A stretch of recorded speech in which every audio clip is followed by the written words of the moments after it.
with the Druid plus Longbow in South New Jersey, I think it was. Yeah, South New Jersey, like right outside of Philly. That's kind of cool. Yeah, I think he probably was one of the few people registering Longbow in that room, if not the only person. Lately when I was like still considering Snow Opportunistic and Urza, I was thinking about playing a Mortar Bolt. Yeah.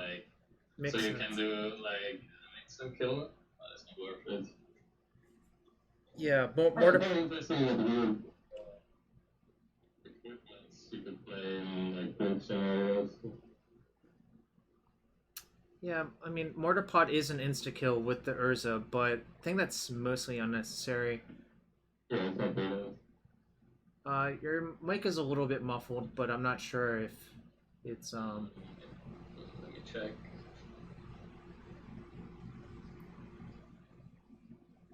By the way, for those of you in the chat, how's my volume currently?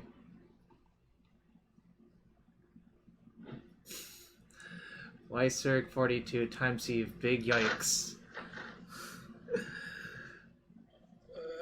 Time Sieve is the best card. I have a feeling there's divergent opinions between. Wait, I have 100% win rate against Lyserg, so. Scoreboard. So, Time Sieve has to be the best card. Alright. What are the other unusual cards? Oh, Tassiger and Blood Moon are sort of unusual in this archetype, I think. Well, like, okay. Of course, Time Sieve is super unusual. Then the Damping Sphere main deck is not like it's not super popular, but it's something I want to try out because I think the decks that are good versus you in game 1 are decks that you can beat with Damping Sphere. So, for example, the Lotus Field deck, any Storm deck, Ad Nauseam also gets kind of slowed down 1 or 2 turns per Damping Sphere. Random decks like Neobrand and not really relevant decks, but they add up. And then there's obviously the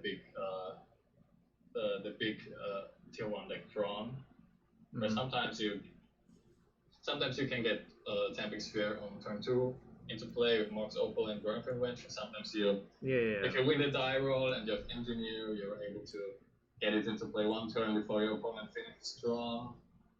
It definitely adds some percentage in that matchup. I don't think that the matchup is as bad as people think it is, but I still think it's worth improving. Yeah. So. I also talked to Brian, and Brian said his least favorite card is the second Pithing Needle, actually. Which I thought was many people play a second Pithing Needle. I have never played it before until recently. Like, I was testing with a friend some days ago, and also in this list, it's also like a sacrifice to the Tron matchup, I guess, because sometimes you can win post Tron if you don't shut down their Tron early and you lose the die roll. You're usually in trouble if they play a Concrete Fatalist. But there are some kind of prison boards that you can produce with Needle, Welding Jar, and sometimes even Damping Sphere after your opponent played a threat because he answered the first one with Pithing Needle. But sometimes the second Pithing Needle comes in handy to shut down, for example, Blast Zone so that your first Needle sticks in play. Right. But I agree that it's kind of marginal. So I'm not a big fan of it, I just want to try it. I think BBD's assertion was that he just wanted another Velocity card, like Chromatic Star, in that spot, which is totally reasonable as well. I agree that I would, like in a lot of games, I would rather have Chromatic Star instead of the Cage, the second Pithing Needle, or the Welding Jar. Yeah. But to be fair, in this deck, playing random 0 and 1 cost artifacts comes at a very low cost, and they help your game plan, even though they are sometimes only worth half a card. So it's more of a test. Like, we want to look how many of those effects you can play until the deck gets inherently worse, basically. Right. The problem is, I think computing something like that is not actually computable. It's really. It's not doable by a human, basically. Well, it's not really doable by a computer because the inputs that are required are basically a perfect metagame read, which never happens. So I think basically you can decide what cards you want to put in those slots in. Yeah, as long as you can try to find like how many cards of those, Yeah. how many of those one-of cards you can afford, like you want to play, and then like, I don't know, restrict yourself to that number and cut stuff or add stuff. Anyways, I think we've given enough time for people. Should get some games going. It's pretty late for you, but it's nice to have you on. No, we're not going to go to the Mox Supreme Legacy, even though I think that is going to be a very popular event. Whoa, there's a Modern Playoff? Oh, that's on Saturday. Got it. Playoffs is in 2 days, I think, yes. What Legacy deck should you play if you want to win? Well, that's a complicated question, and it depends on your skill sets in Legacy. Yeah, that's not easy. Especially not right now. If your name is Stefan, it's probably Tendrils by this point, I think, actually. I actually think the deck is really, really good right now. Yeah, I think it's well positioned. Like, your worst matchup is the Chalice deck, like Moonstompy, but that's not a huge part of the meta game. It's kind of relevant, but yeah, whatever, that's Legacy. You're playing Modern right now. What should you play if you want to win but you have no skills? Red Prison, probably. Yeah, Red Prison, or I guess you could also play Sneak and Show, but I think it's harder than people think. Okay. So yeah, this hand is fine, I think. It's fine. Do you...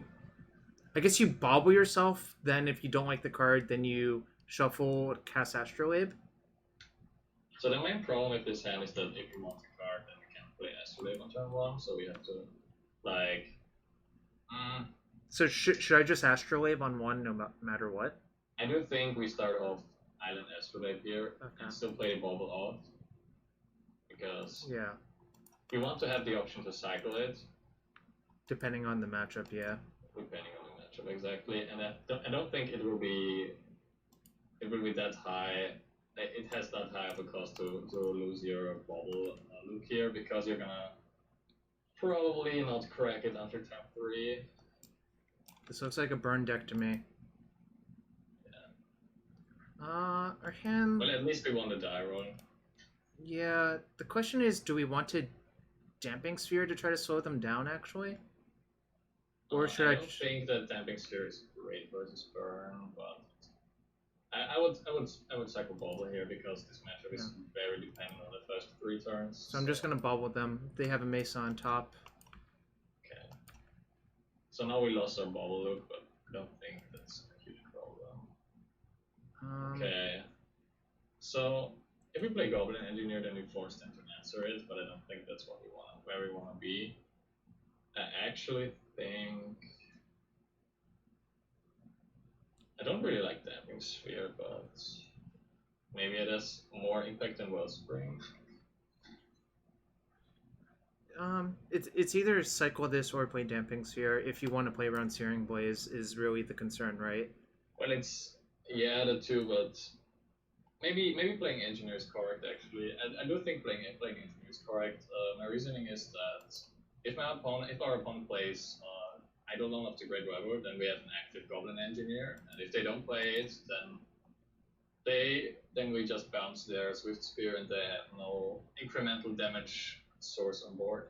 Alright, I'm gonna not crack my fetches if possible, because I think there's a case, there's like a outside scenario where I don't have to play any of these fetch lands and save like 2 life. And we just search for, so... Yeah, I think... we don't expect our creature to survive. There's only one thing that matters in this matchup, and it's some playing Thopter Sword as quickly as possible in game 1. Exactly. Almost nothing else matters. Sven Proud says, say hi to Stefan from Sven. Hi, Sven. Alright, so our creature got bolted as expected. That's fine. I mean, it saves us 3 damage to our face. They suspended a Rift Bolt. Wow, this is great. If our opponent doesn't have an instant way to remove Teferi... Wait, they can't actually. Actually, I'm stupid. Yeah, so we should just play Teferi, bounce the Swift Spear. We just completely blow them that's like a healing salve, essentially, which is just great. This could be super relevant. Well, it looks super relevant. We've basically gained 3 life. Yeah. I'm fine with them using the... I'm gonna just play the Bauble. Well. Yeah, and I do think this time we keep Bauble around because if we draw Whir of Invention, we want to Whir for Thopter Foundry, I think. Yeah, but not only that, just because we have 2 fetches and we have a Wellspring, so we can look what the top card is depending on what it is, we can immediately draw it and play it. So we're also at 17 life, and they only have 3 cards in hand. Oh, but that's an Eidolon. It's kind of annoying, but we somewhat prevented that from being on the battlefield turn 2, which is great. Yeah. Alright, they're killing our Teferi, which is fine. So, you're sure we don't cycle this?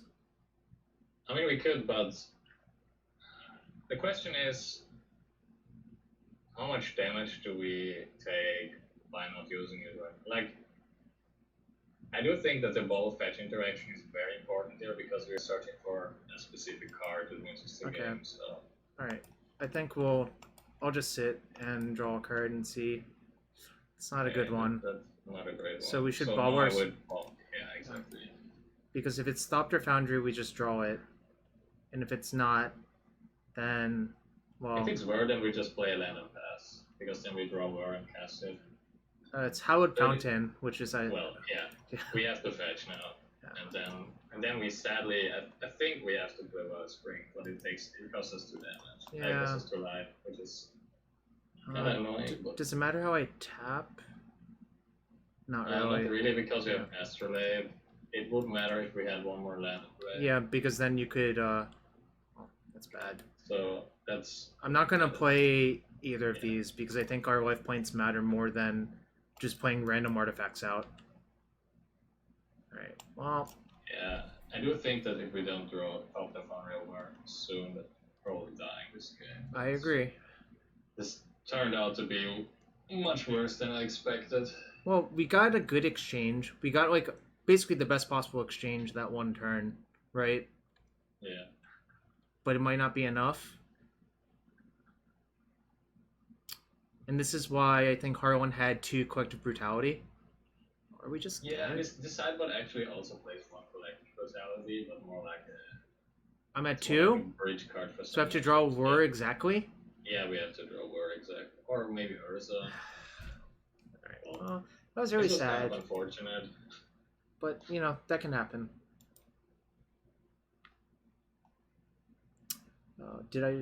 Corset 2021 is Teferi themed, Joyous Day. That does not sound great.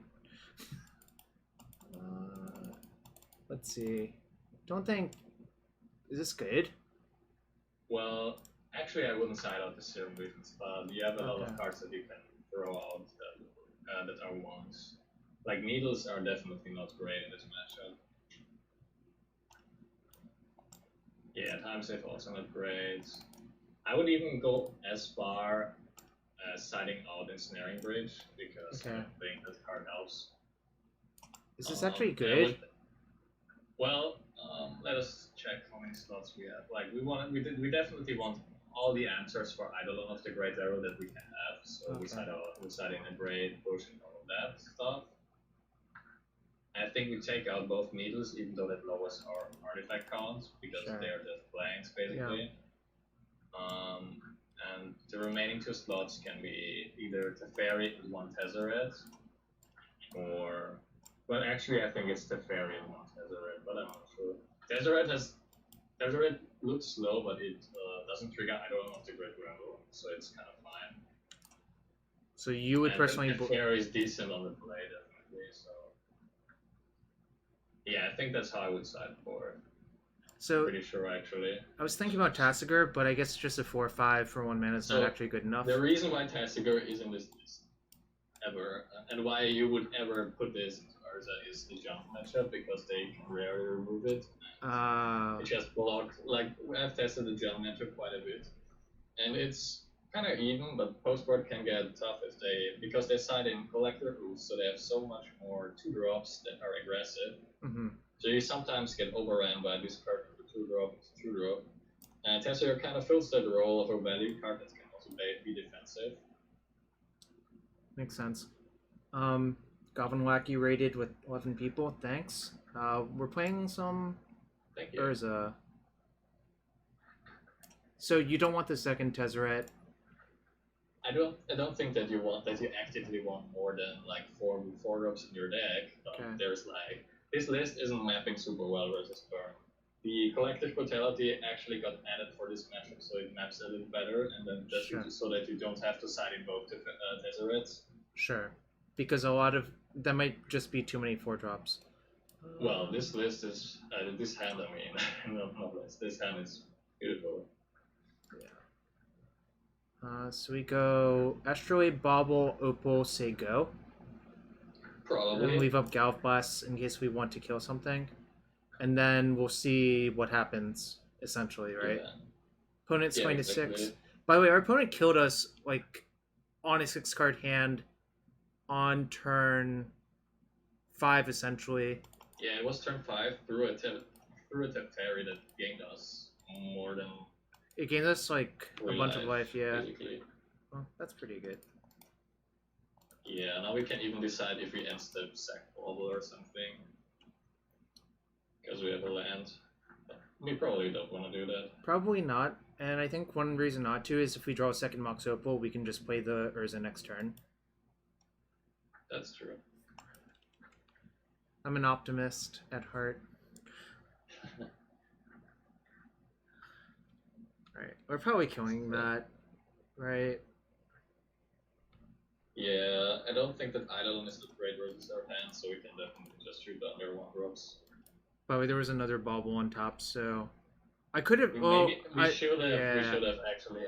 I should have. It's not a problem. It's not wrong. So the card sequence here is actually we have the second Bauble anyway, so you don't have to tap the first. You can just Bauble yourself because you have another Bauble anyway. Sword of the Meek. I don't think that's a card that we actively want early. I know that it's important for a Thopter combo, but I do think that it's okay to have Thopter Foundry on Sword of the Meek in this matchup actually. Should I just get Hallowed Fountain? Or should I get Watery Grave? I would actually get a basic and play Wellspring because... Well, I was just playing to get... Oh, I see. So I should just get Island then. We have a lot of still in our deck. We have 3 Astrolabes, 2 Serum Visions. Oh wait, no, I can still cast it. Yeah, you can still use that. This is one of the things I keep forgetting, that you should really leave a snow land untapped sometimes, but here it's fine because you can filter snow into snow. But it's kind of absurd that Astrolabe just curves into the next Astrolabe. You don't have to think about it. Well, snow permanents make snow mana. That's how the rule works. True. Eidolon? Alright. Yeah, it's not that big of a deal. Yeah, but I'm good to cycle the Bauble, right? And I do think that we want to cycle the Bauble because we want to fetch anyway. Yeah. Like, we don't want to act to shock. Right. They have a second Eidolon. They might get Eidolon locked. Sometimes that happens, like, weirdly. Yeah, that's actually a possibility. Ooh, that's good. Still playing Urza, I think, though, right? I do think that we just slam. I'm getting an island, because islands are the best land in this matchup. They're the best lands in this deck as well.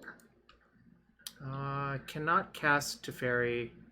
Yeah, we're 1 off, but it's fine. It's fine.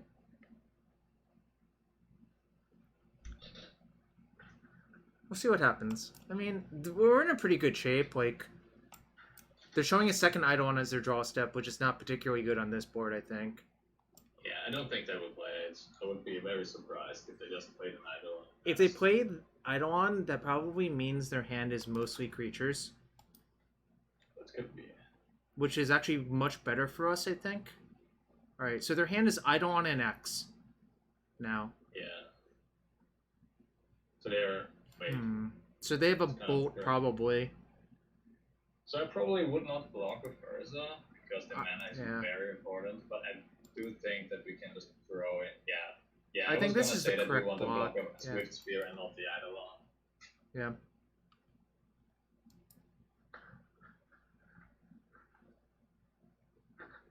Alright, as expected, they had a bolt.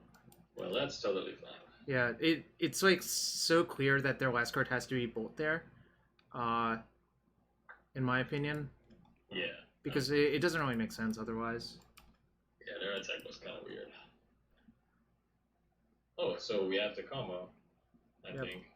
So, hold on. Let's just kill them. So I Whir first for Thopter Foundry. engineer the thing into my graveyard, and then I have enough, Yeah, right? we have to shock that thing, but that doesn't matter, right? It doesn't matter because we gain it.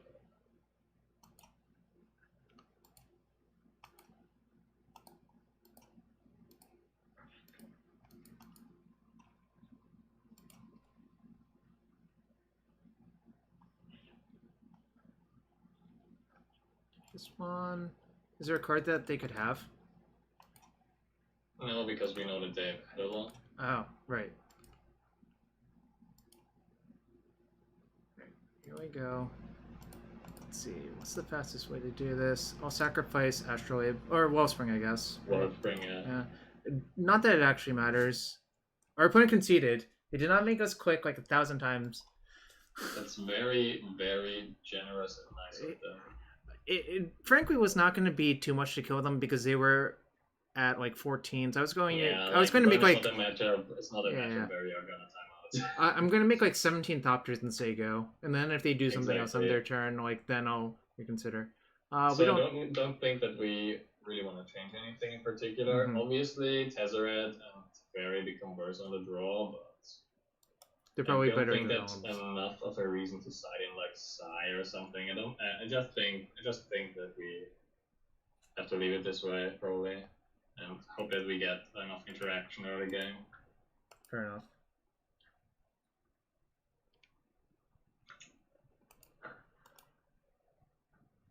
By the way, do you have the Twitch chat open? Yes. Okay. This is obviously a snap keep. Yeah, dude, I live for this stuff. Just natural Thopter Sword. Don't have to do any funny business. I think I'm going to play Pyrite Spellbomb on turn 1, though. I do think that we Bauble us first, because now we have a plethora of lands where we can choose from. Right. Like, we can just Bauble ourselves, and it doesn't really interrupt our sequencing. Well, so one of the reasons to play Pyrite Spellbomb first is we can just kill an Eidolon next turn without taking damage. Yeah, true. But I would just Bauble myself before I play lands. Alright. And just so we can maximize. Oh, I see. So we would use this fetch again, Island or a Swamp. Probably a Swamp. Yeah, I think it's Swamp. Goblin Engineer is our top card, and I don't think I want that. I don't think we want Engineers, so we probably play. Yeah, we fetch on Swamp and play Pyrite Spellbomb, I think.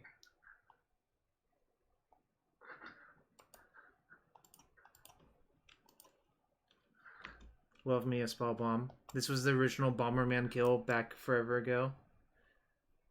Kids don't know. Great. Kids don't know anymore. They're like, why is it called Bomberman? It doesn't have any bombs. And you're like, well, this is a bomb. There's no Eidolon. Wait, so they must have drawn this for turn, right? Yeah. It doesn't make sense otherwise. Which means, well, so we are faced with a decision here. Do we play into Smash or not, essentially, right? Exactly. We could, for example, play Wellspring this turn, and next turn have Thopter Foundry with 1 mana, so that we can either sack the Wellspring or the Thopter Foundry in response to his Smithereens.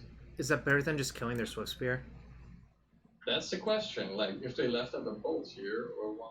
I don't think that there's actually anything inside of the bolt that they could cast. Maybe Burst Lightning or Shroud Volley, but that's fine. Nah, I think I'm just gonna Spellbomb at main phase then. Yeah, that's probably the best play actually. We could just play the sword, but I kind of think that's. Then we are like taking damage for sure, like a lot of damage. That's the problem. That is a play you could make. I would not fault you for it, but I think playing the spell bombing their creatures slightly better. I don't really like casting sword here because, I mean, it doesn't really matter if you get the token with, if you generate tokens with the sword the next turn or with or by sacking the Wellspring. And so I would rather draw a card first, but that's just. Oh, so they did bolt us. They definitely had stuff going on there. Okay, there's a. Well, so the Mox doesn't really do much here, but I'm just thinking if there's any reason to play Thopter Foundry and Mox Go, so that in case they pump their Switzer, we can just sack the Mox, but that also hurts us our future mana development. So it's kind of close. I'm not sure, like, what would you do here? I think I am going to play the Thopter Foundry and the Mox. It kind of plays into Smash again, right? Like, yeah, but if they smash one of our things, we can sack the thing. I was just saying, if we play Wellspring this turn in a tapped land, we can next turn play Foundry and have 3 mana up to sack tokens, to make token, and so even if they have Smash, we can still gain 3 life. I'm not sure because it's kind of weird. Because then we can't block this turn, obviously. Well, but we won't have like Sword in play, right? I mean, yeah, I guess you would want to combo. I actually don't think that it's that important to have to combo online yet. It's just about surviving and maximizing your mana. Right. I'm kind of leaning towards playing either Foundry or Wellspring here. Like, I would never play Sword in this turn. Well, they were saying that if we played Sword last turn, we'd be in a really good shape this turn. But that also means that their play would be completely different. Well, if we did play Sword last turn, then I mean, if we knew that they had Bolt in hand, we probably would have. But there was a high chance that it didn't. And if they didn't have Bolt, it would have been way better to Pyrite Spellbomb the creature. Also, I would like to note they've missed one drop, one land drop, maybe 2 now. So you know they have at least 3 spells in hand. Our top card's Urza. Okay, well, that's interesting. We'll see what they do, obviously, but smash on our Thopter Foundry. So I guess I sacrifice. Sack it in response. Not great, but it'll be fine.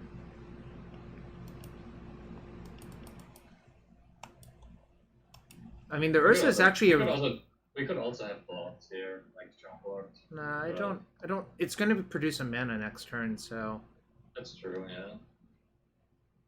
So we definitely have to fetch an island here, play Urza, and then yeah, what's up? Hopefully draw into another Thopter Foundry or Collective Brutality. I guess I play Wellspring. Yeah. We do have to tap Mox, sadly. Yeah. That's fine. Ooh. Wow, okay. That was pretty Alright, good. So we just have to say go and fade 1 turn. We definitely pass. And I don't think that there is... No, yeah, because blocking is way better than not blocking here. Yeah, I was just saying, I don't think that we can possibly die unless they Toptic a land. Yeah, no, but... Forest Charm on 3 hand. But a land is kind of scary, like, don't you say? Also, land plus smash would be lethal too, right? True. Yeah, we'll look at that. Well, actually, land plus smash. Yeah, it would. What was that top card? Bauble. How do we block? So my take on the situation is my personal block would be 1/4 on Swift Spear and 4/4 on that. Yeah, I don't think so. It didn't pop up, but thank you for the raid if it went through Spider Space. Always appreciated. Hoping to fade this turn so we can full-on combo them. Alright, they said go! So, the most important thing to not fuck up now is to play Sword of the Meek first. Yep. On top of Foundry. Just saying. Yeah. Because once you have all the other parts in play and then put Foundry. Yeah, then they cannot interrupt it. Yep. Exactly. Yep. We could also just play Bauble first, so with more mana and stuff. But that's just like unnecessary optimizing because they're dead anyway. I think they could technically have Skullcrack, but we do go. We go off, and then we get to Brutality them.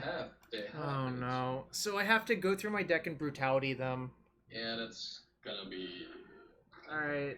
Okay. I guess we have to.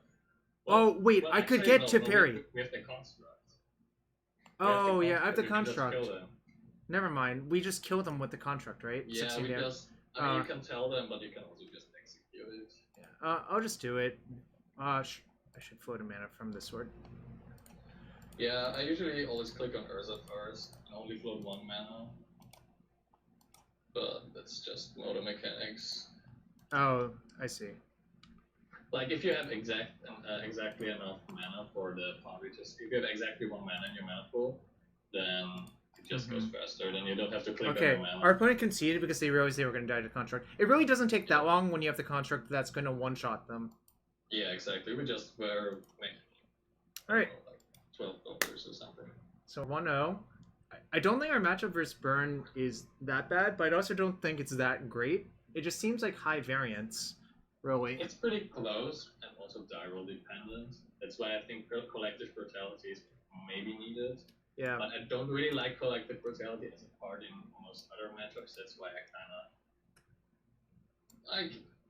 I'm not sure if I really want to register that card in a tournament for this deck, but yeah. It is one of the most popular decks. So. It is the best card versus Burn, though, by a lot, so... Yeah, it is the best card that you could play. That is not super specific. Like, you could also play Time Reinforcements, for example. But Collective Brutality is way more versatile. It's also better on our mana base as constructed. You could construct a better mana base for Timely, obviously. But this is base Grixis, and this hand looks reasonably fine to me. But we have this Time Sieve. It's kind of weird, but I do think that there are many matchups where it would be good. It's probably very bad against John specifically, but against other matchups it should be fine. Polluted Delta is unlikely to be Jund. Could be Grixis Shadow, though. Also could be Storm. This could be Twiddle or Blue or Gift Storm or some Grixis or Blue-Red Moon deck or whatever. Don't think that we particularly care about most of those decks. Against the Storm versions, we need to have Damping Sphere in play. Always okay. Pat J says, "What's high variance about this deck? Just draw what you need." Well, if that's how Magic worked, it'd be so much easier. So our opponent just passed turn 2. That means they're probably not the Lotus Field deck. They could have a remand up. They could also be Gift Storm. If they're Gift Storm, we would rather have the Pyrite Spellbomb in play, I think, by a little bit. It's actually, in my eyes, it's kind of a huge commitment to just play Skyrim and leave it up like for activation. I think we want to use all of our mana this turn though. So, okay. So like, they could be a fair deck as well.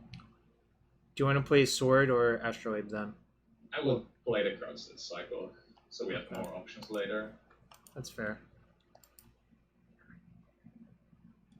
They might also remand this because I didn't play my land first. Yeah. Well, that's kind of good. Yeah, that is. Now we could actually play Spellbomb and have mana to activate it in case they have a Goblin Engineer. And I would consider that. Yeah, I actually think it's correct. Because if they don't do that, we cycle the Spellbomb anyways, I think. Exactly. Yeah. We can just cycle it. Alright. No remand. This could also be like Jeskai. Oh no, Jeskai doesn't play Delta, so I don't know. It could also be this weird Through the Breach deck, if you know what I mean. Yes, I saw Orm 5-0'd with it, because honestly, he just 5-0's with ham sandwiches. That's true. Orm just plays random combo decks and wins with them. Yeah. Okay. He's not very good at unfair decks. So our opponent played another fetch and played Serum Visions. It doesn't particularly look for me like they are Storm. No. I feel it's like a blue-red favorite deck for my ends, but I'm not sure. So do we cycle this end step? I do think so. I think so as well. They could be baiting us and still be Storm, but it's just too high of a chance that we miss out on plays if we don't cycle it. Okay. Well, that's okay in this matchup, I guess. It's great. Alright, so if they're through the breach, obviously we care about getting the bridge into play, so I'll play bridge after I play cage. And see what they do. I guess we can just try to cover all axes. Maybe they remand the cage or something. We don't know. Yeah, if they remand the cage, I'll obviously just slam it again because like that's just like a huge tell, right? Alright, well, I think I'm gonna play the bridge now. Yeah, And we use Delta. Yeah.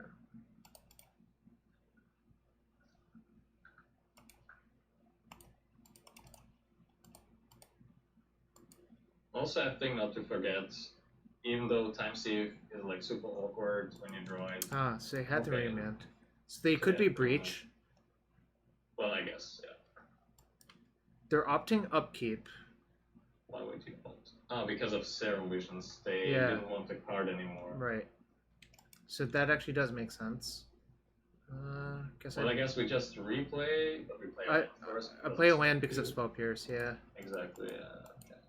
But, I mean, does that deck play Spell Pierce normally? No, but like it doesn't really cost us. We should probably develop a sword here, actually. Yeah. I'll just get another island, because island's the best land in this deck. Yeah.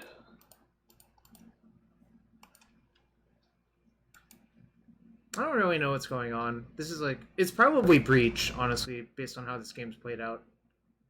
It could be like some... Okay, it's not Breach. Well, actually, it could still be Breach, because they can Snapcaster. But they killed the cage. Yeah, but that's probably because they have Snapcaster Mage in hand.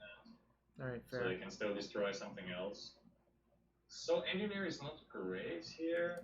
Well, is it better than Time Sieve or worse? That's the question. I'm just thinking about which one to play first here. What do you think? I think I'd rather get the Engineer to resolve, because I think getting the Thopter Foundry into the graveyard in combination with the Time Sieve might be good enough to win. I guess. I'm not sure, actually. Just play Engineer, I guess. Obviously, it is a close decision. Oh. Well, this makes me think not Storm. Yeah, like Storm. Either a Breach deck or a Control deck. I guess I play my land first. Well, actually, would I rather they remand it? But if they have Snapcaster, they can counter it anyways. So the only card playing land plays around is Spell Pierce, right? I don't think that... Like, we could play around Spell Pierce, but that's not really important here, I think. I think Life Choke can also be important. It's kind of awkward playing Time Sieve when they have, like, a Braiding Graveyard in the graveyard. We can, like, respawn sack stuff or something. Yeah. Actually, I don't think that it's madness to sack all our non-Ensnaring Bridge artifacts here to maybe gain an extra turn, because two of them cycled anyway. Would depend on what they do, though. Yep. Okay, well, that's fine. Well, I guess that's gone. I mean, we don't really need it. I mean, I guess we might need it in this matchup. Here we can really see what it means to play all those one-offs. They definitely help the deck, like play with like artifact synergies, but also we have not much going on right now. Like the cage and the bridge and stuff. So I just bauble myself now, right? Yeah, we do that.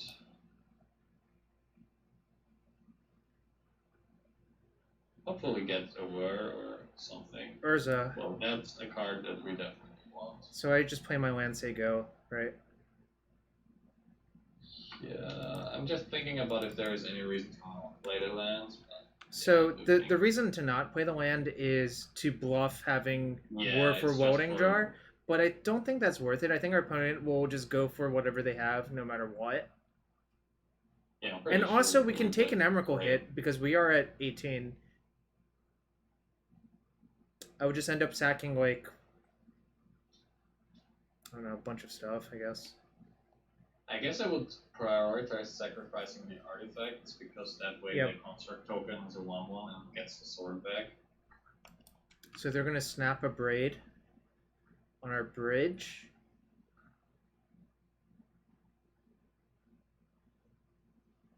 That seems likely, right? Yeah, I do think that they wanna... Oh, snapped opt. Okay. Maybe they have another raiding hand or a planeswalker, or they just wanna like fill their hand with counter spells. That's also an option. Alright, well, I'm going to fetch Watery Grave, I guess. I would not fetch here. Oh, so being at 18 is actually safer, right? Yeah. Sorry. being at 18 is actually safer versus Emrakul plus. Yeah. Makes sense. Note if they remand this, I can actually recast it, which is kind of sick. It's kind of weird if they have cryptic command here. Yeah, they will just remand it. That's. And then we recast it, which is nice. Yeah, we just recast it. We just tap Mox.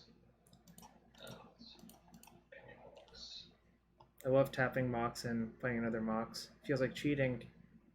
Yeah. Once you have Metalcraft, this card is at worst a Lotus Petal. Lotus Petal is pretty good. Yeah, Lotus Petal's not legal in Modern. Yeah.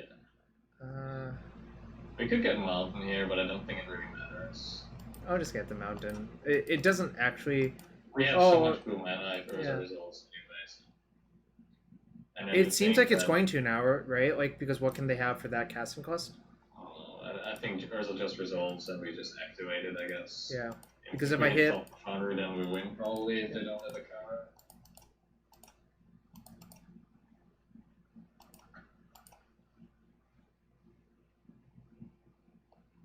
Alright, well... I guess that's... not the worst. There's another Mox Sapphire. Is there any reason? Actually, I think there is a reason to play that, because we could equip the sword onto Urza, so it's Flame Slash proof, but that's very marginal. Alright. I don't think that it costs us a lot, so that's why I would do it. That's kind of funny. I wouldn't have thought. That way you can also block Snapcaster if they destroy Bridge, because then it's still both proof after that. That's adorable, actually. Alright, so... It's kind of irrelevant, but I think it doesn't cost us. Someone in chat was saying this could be Blue Moon. I guess it could definitely could be a control deck of some sort. Yeah, it's not irrelevant. I mean, that is a good point. It's definitely not irrelevant. That was the wrong word. It's marginal. Yeah, but marginal it's a marginally correct play, so...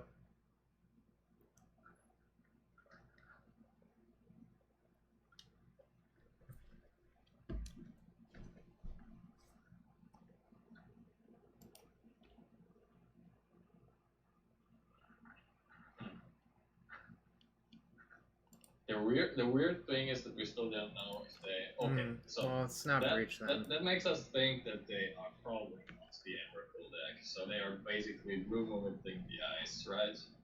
Right.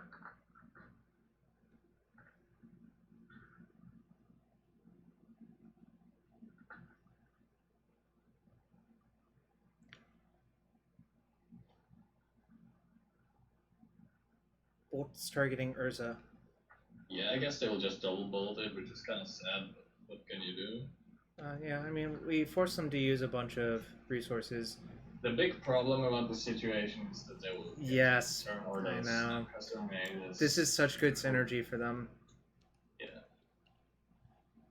Alright. Well, that's not the worst card.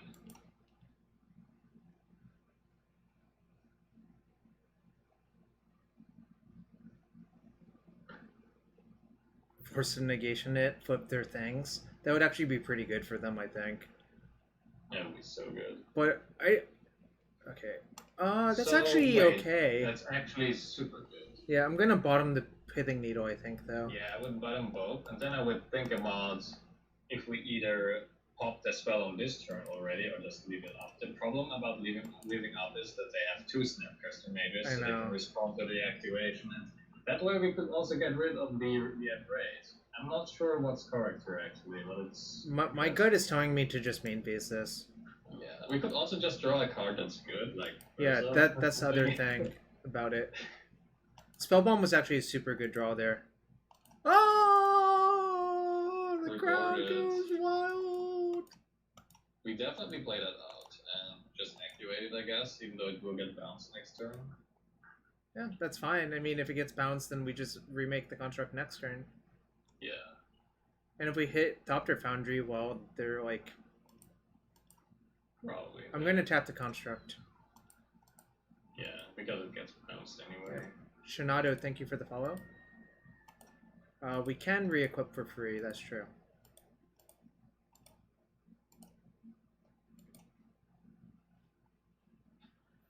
Teferi. Whoa. That's that actually... resolves. If that resolves, we just... Oh The crowd goes wild! Oh my god. That was insane. We just got a bunch of value off of... On that one. We got so much value out of our cards. Alright. That was great. This seems so very good. We definitely want more Teferis. Yeah, I'm not sure if Pithing Needle does anything in this matchup. Like, they might have a Planeswalker or a Desolate Lighthouse, but I think that's too marginal. Yes, I do think that we want Thoughtseize as well. It's a great card. I think I'm going to take this card out, though. Yeah, that card is bad. I do also think that Time Sieve might not be great in the matchup where our opponent plays Shatter effects. What else could we do? We could think about siding up Raptor's page, but it's kind of okay versus them. Please go out, buy a lottery ticket. Now I save my luck for Magic Online. It's clear. And then I'm gonna say try lottery. No, see, I'm very anti-lottery. I was just joking. It's fine. It's fine. I'm thinking about whether we want Fatal Push in this matchup or not, because Thing in the Ice can be an issue. It's kind of close though. The cards that we could still side in this matchup are either Fatal Pushes, Psy, Collective Brutality, or Tezzerets. In my opinion, the rest doesn't really matter. I don't think this card is particularly good. It's a bad version of Thoughtseize. Yeah, let's not side that in. Yeah. I'm not sure. Like, I haven't played this matchup a lot, so I would probably lean towards siding in pushes and maybe cut something for the Psy. Someone said Psy is good even though they have Thing in the Eyes. It just generates value and they can hold it. I'm not sure what to take out though. Someone suggested cutting Thopter's sword in small numbers. I don't think I like that. I don't think I like that as well. Well, we could...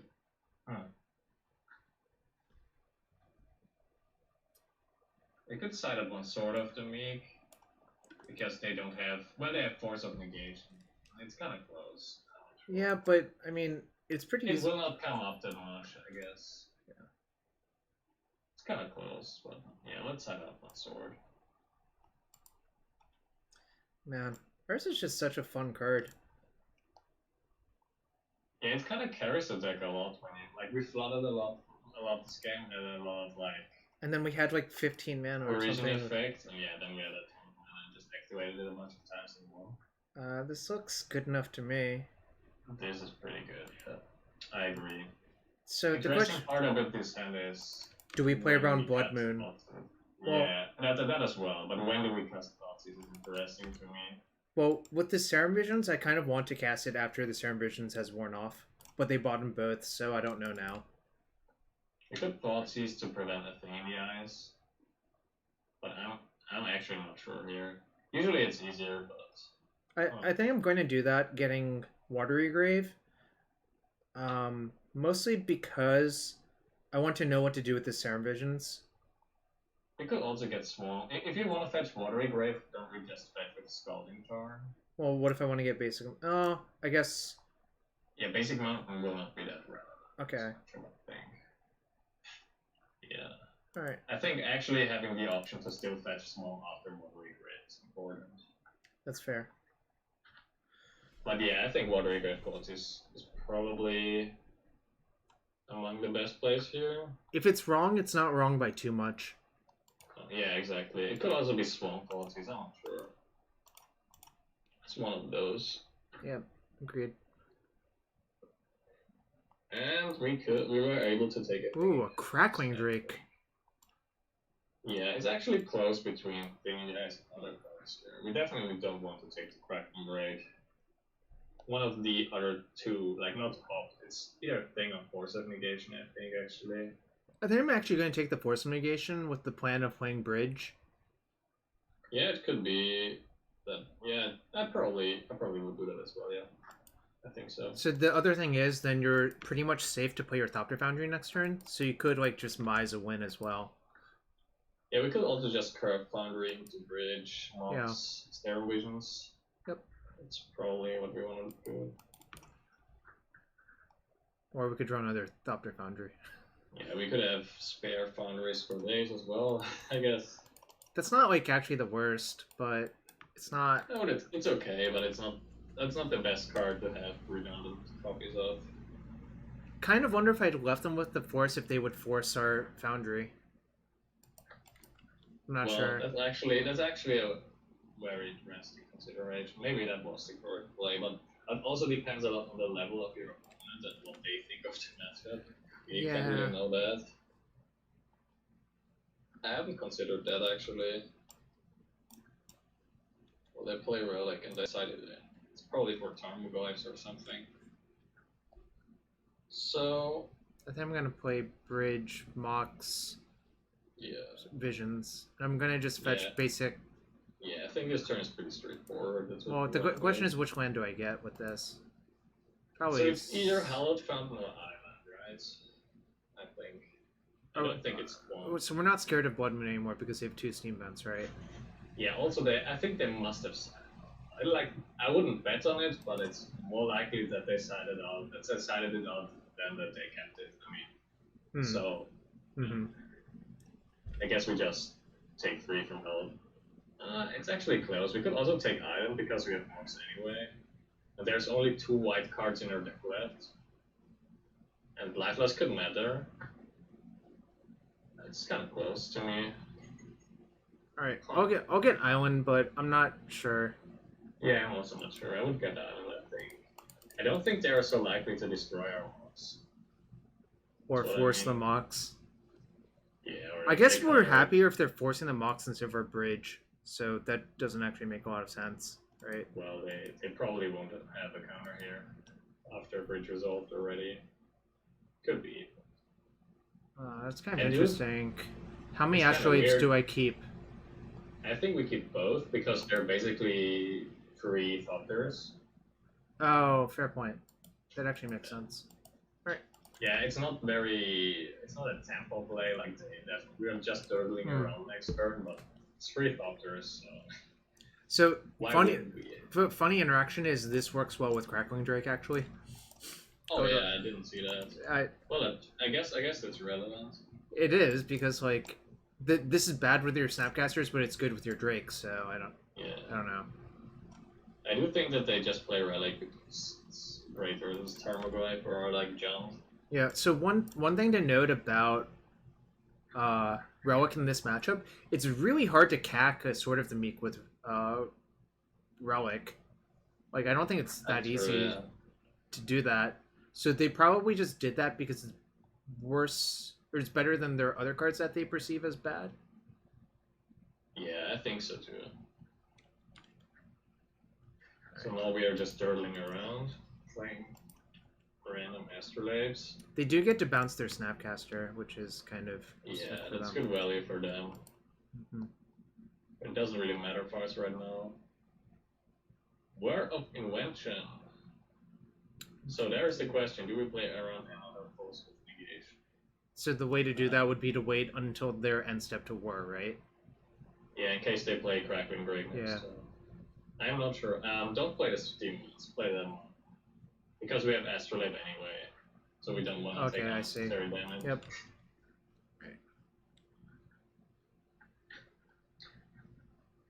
It's kind of interesting. The question is, it could also be correct to get the sword main phase, but I'm not sure. Like, I think they are pretty likely to either tap out for Drake or cast spells to flip the thing. I agree.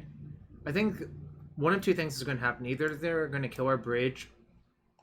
Okay, well, I've been proven That's wrong some already. value, I guess, but that's they fine. probably have to tap out main phase then. Yeah, but the thing is, their thing cannot attack until they get rid of the Bridge, and they basically always have to do that main phase or at our end step. So yeah, I agree.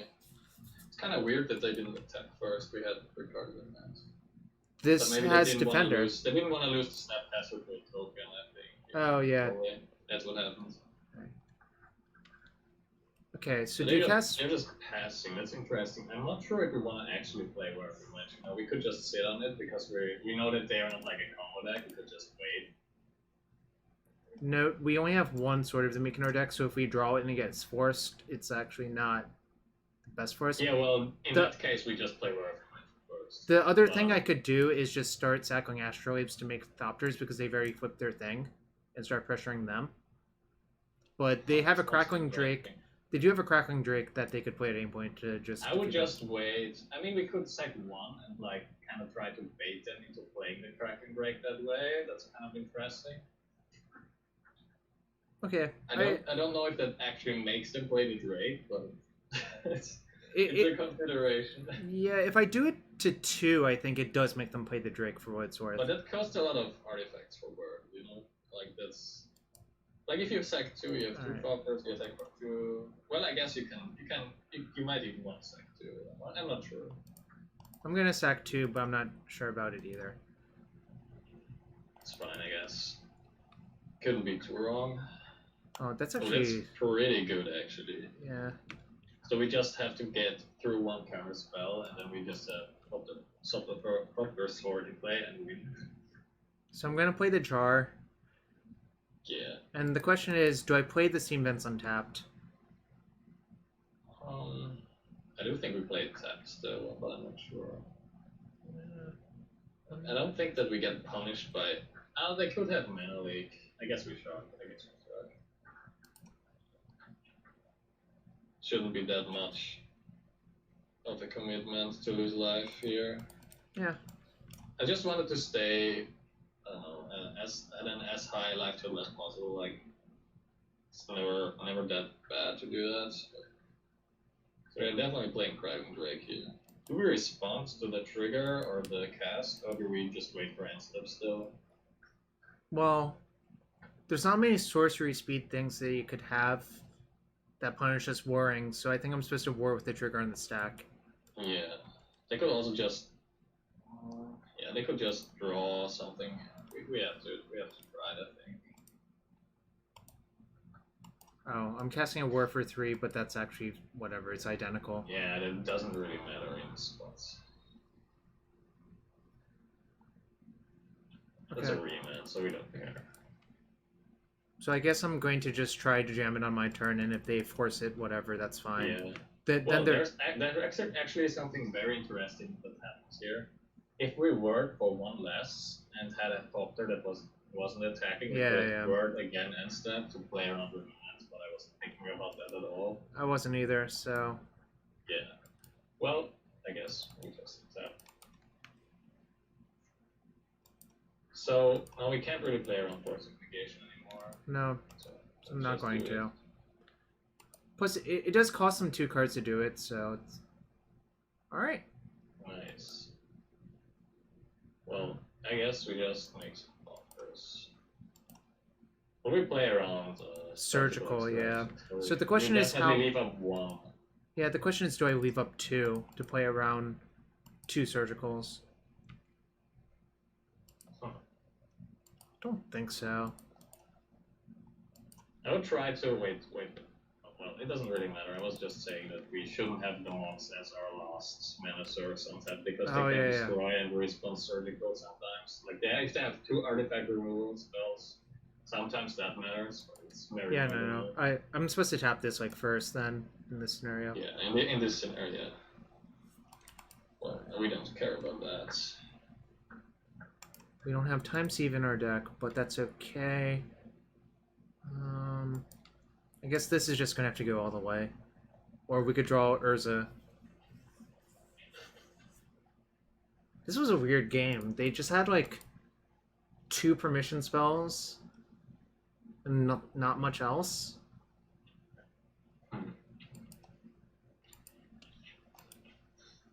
Well, I think we are super favored in this scenario here if they don't have randomly like through the bridge in their deck, which they shouldn't have.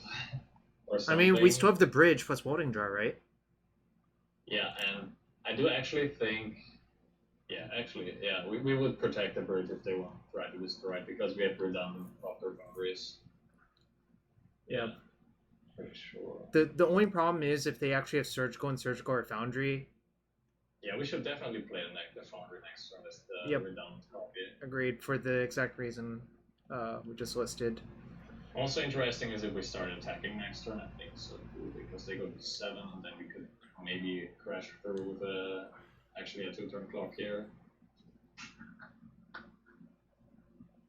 Yeah, that looks right to me, because they block here. So I don't play the Thopter Foundry first. I attack with all my creatures, then play the Thopter Foundry. Exactly. Seems like they have a hard Serum Visions decision.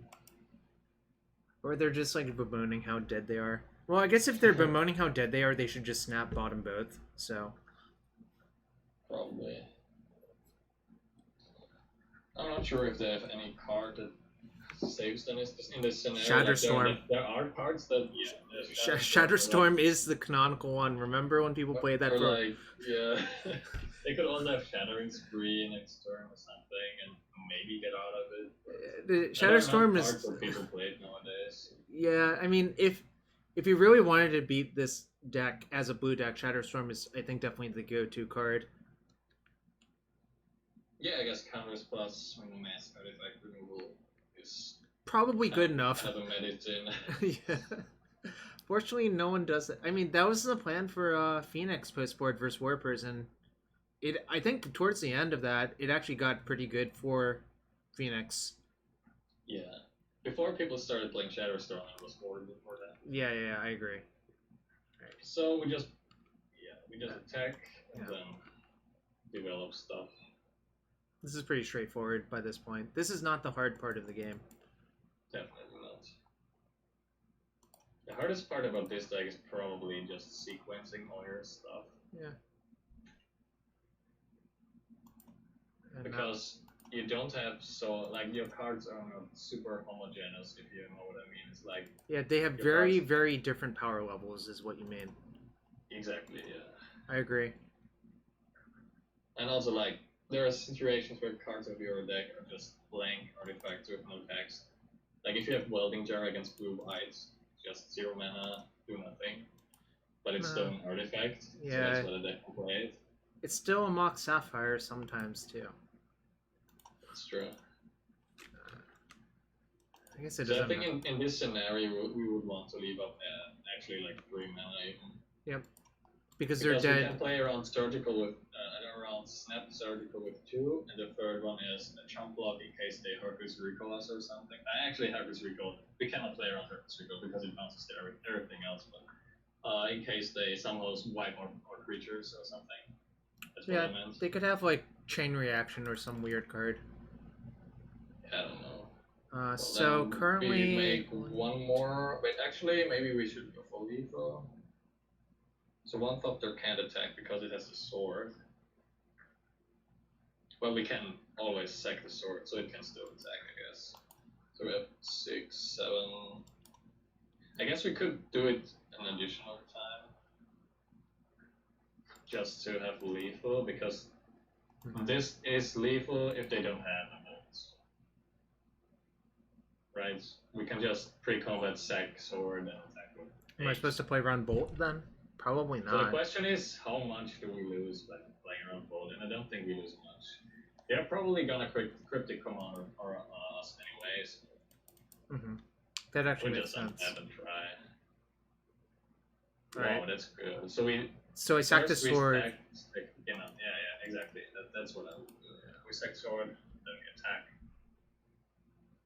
Or we try to attack. And if they cryptic us, that's great, because then we probably resolve Urza and just win.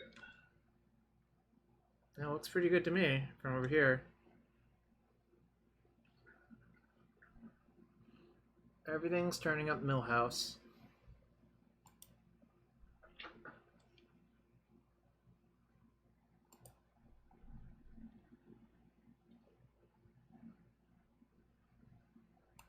This looks like cryptic command to me, unless they're just randomly wasting time here or something.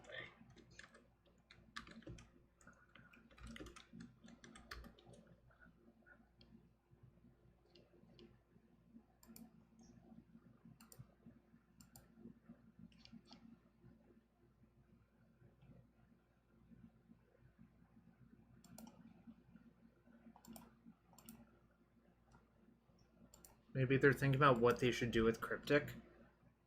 Because I guess there's like a scenario where you might want to bounce the bridge or something weird like that, right? Yeah, I guess. To try to one-shot, well, like... actually, if they tap plus bounce bridge, we could just sack the bridge. Yeah, because their spell would only have one target. So that's kind of interesting if they choose to do that and maybe hope that we don't see it or something. Yeah, they're definitely in a scenario where they could bet on us displaying because they're so far behind. Yeah, sometimes you just have to make plays in Magic that really don't make any sense unless your opponent just misses something that's completely obvious. But it gives you like maybe like the 1 in 10,000 or whatever where they don't see it. Exactly, that's the classic.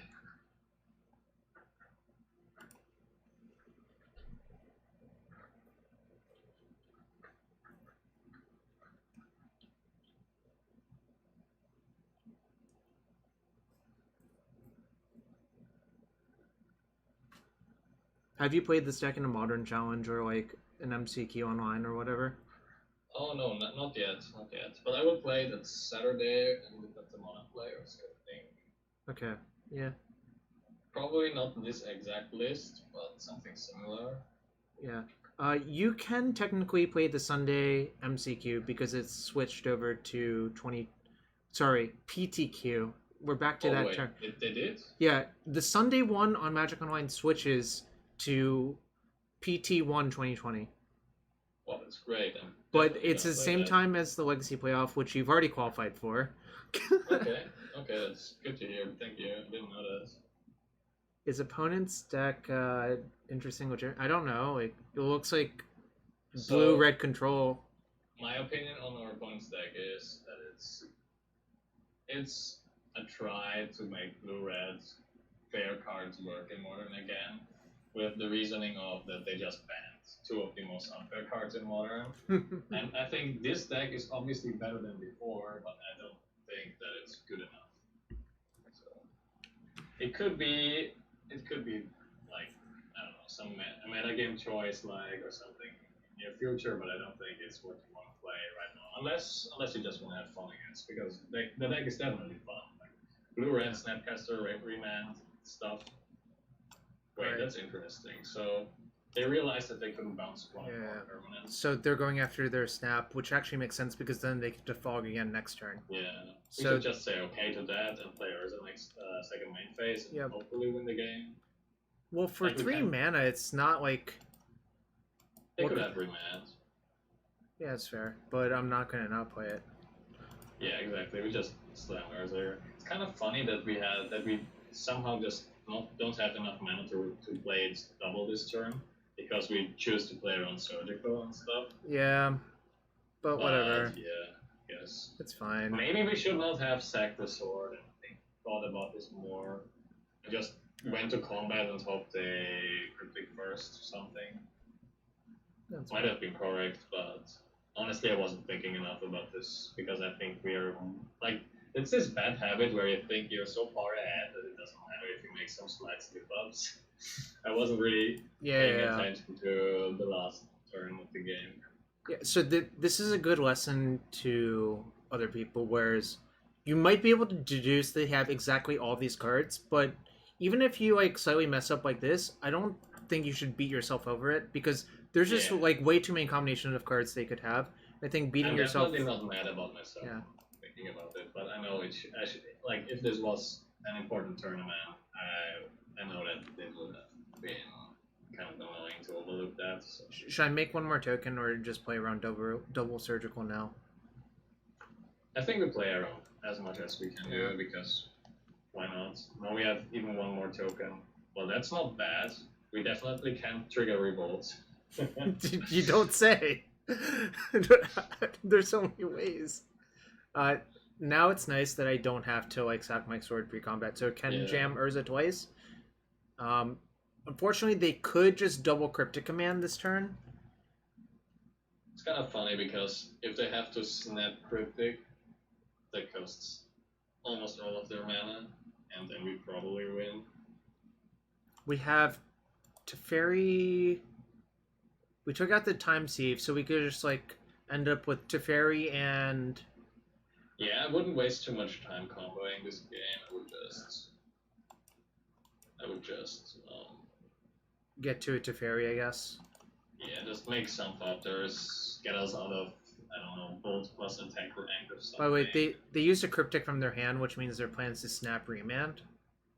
Probably. They can do that, or they have a third cryptic. But I mean, that whatever. case, If they, they're still winning.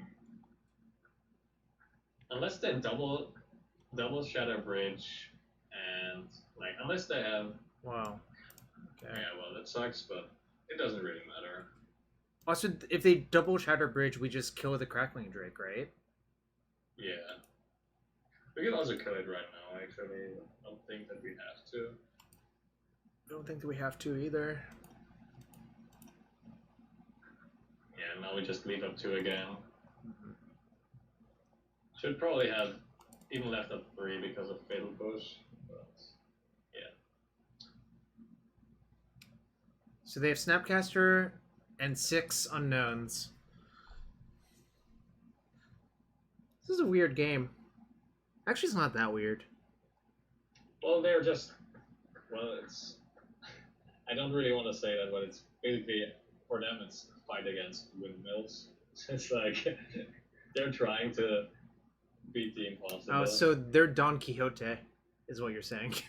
Oh yeah, they're that guy from the story or whatever. Yeah, his name's Don Quixote. Lord Matry, also kind of heated that going 8 and 2 and 16th in MTR/MCQ. Gives you 1 QP and no format points. Seems kind of awkward, but I mean, they decided to only give out the points for those challenges, right? The format points? Yeah, format points are only if you play the challenge or challenges and stuff. And yeah. New Modern seems good. Yeah, I think so too. Kind of like the New Modern. Yeah, I mean, they definitely shook it up enough to make people happy, I think, right? Yeah. Hogak versus Urza and versus Red Phoenix and Tron, I guess, just was a horrible format to be in, I think. Unless you were playing Hogak or Urza yourself. So the weird thing about Tron, I think, that a lot of people don't realize is I don't think it's significantly improved over the years. Really, what's happened to Tron is that people built the deck better more than anything else, I think. People just made like more optimized versions of it, but Tron will always be popular in Modern unless the format becomes too fast or some I don't know, they ban Ancient Stirrings or Urza's Tower or I don't know. So this might date me, but I remember when people played Green Tron first, and when it broke out. It was a long time ago. There was a guy on MagicCon named I don't remember his name anymore actually, but we'll go to combat again. But yeah, let's just finish this game because there was some Moto Ringer, and then Charles Gindy copied the Moto Ringers list and then won a Moto PTQ, and then everyone copied his list, and it was kind of horrible actually. 15 mana Emrakul. Yes, but that was a long time ago. That's before I have Ugin. No, yeah, that it was good to play Emrakul because it gave you inevitability versus all the control decks. So, do you know already what this engineer will search? If it results, of course. No. I would search for Fade. Yeah. They have cryptic commands and the Snapcaster Mage is still in hand. I would just search for Cage probably, or... Oh, I could have pushed their Snapcaster. Whoops. Wait. Yeah, that was big misplay. Yeah. Okay. I wasn't paying attention. We were like randomly about stuff though. So no. Okay. That's clearly a mistake. Don't do that. Yeah, I was telling a story. That's why I got distracted. Whatever. We can do it next turn. We can. There is always one more chance. All right. So I guess I'll continue this. All right. Okay. So this is starting to get scary, and we have to regenerate that. All right, so the story I'm going to tell is that the original Green Tron deck had Mindslaver and an Academy Runes, and the only way it could use Academy Runes is to pop its Chromatic Stars to float blue. What? I'm not joking. If you search... I wrote an article about this after talking to Gindy after you the Moto PT game, like, why do you have Minesweeper in your deck? Was one of my questions. Because I'm like, this does not seem good. I agree, actually. I don't know. I was very much in dial with all of the, great players / known players / Moto Ringers back then. I guess I still kind of am. Not as much, though. Everyone is a relic now. Yeah, people forget Charles Gindy won a Pro Tour. It's forever ago, but he did.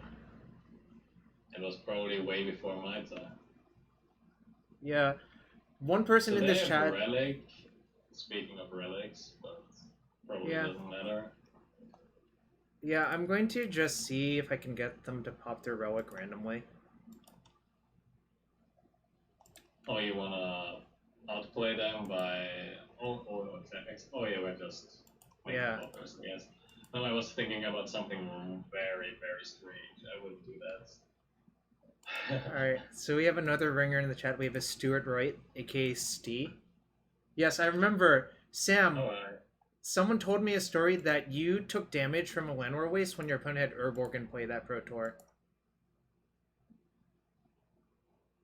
Maybe it was you who told me that. Well, let's stop making Thopters here, I think. Yeah. It's irrelevant card. Let's just go to... Also, they might time out if we go to a game 3 for what it's worth. Oh yeah, this is game 2 anyway. Yeah, we can't really lose. We can probably clock Fireball them to death, but this time if they bounce their Snapcast, I'm going to just kill it. Which I should have done. We probably win the game. From their perspective, we must have top decked this. Because it doesn't make any sense otherwise. Yeah, we definitely top decked it this turn.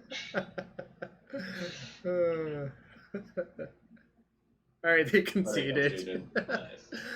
We were ahead by a lot of time as well, so... Oh, Sam's telling a great story. In order to play at that Pro Tour, I had to take time off high school, so I pretended to look at colleges in Los Angeles. That's really nice. I guess. It works. Did we play this person already? I don't think so. Well, this is a pretty good hand. Draw, but this hand is nice. Yeah. Again, random artifacts are good with Goblin Engineer and Mox Opal, so... Yeah. Oh no! A mirror? It's gonna be a mirror or shadow. Would you prefer mirror or shadow? I would prefer shadow just for the sake of testing, but I do think that... It looks like mirror. Yeah. Our opponent has shown up in the chat saying, hey. Hello.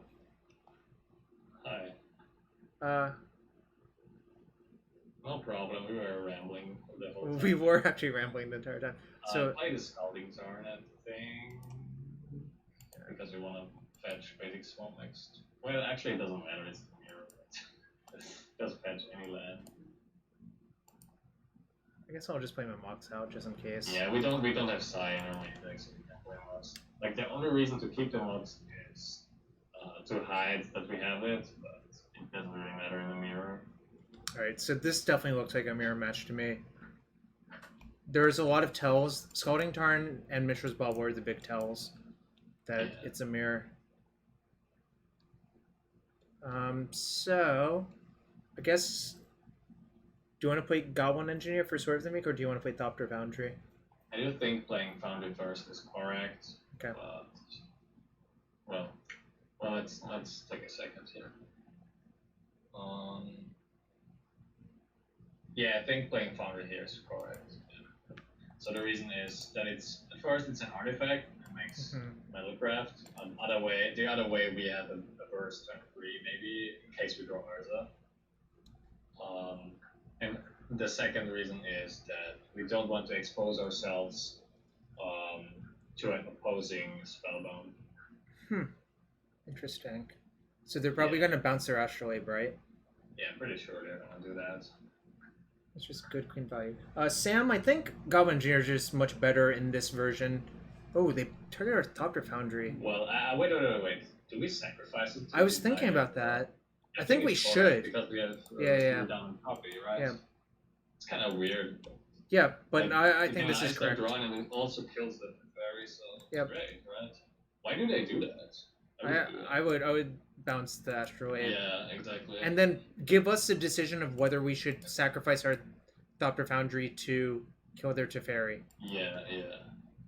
So what's kind of annoying here is that we only can piece the Foundry combo together and not the winning combo. But they spent their turn casting this instead of any of the pieces, so. And I think it's correct to slam the Engineer as well. Yeah, here, I'm gonna get Island, I think. Yeah.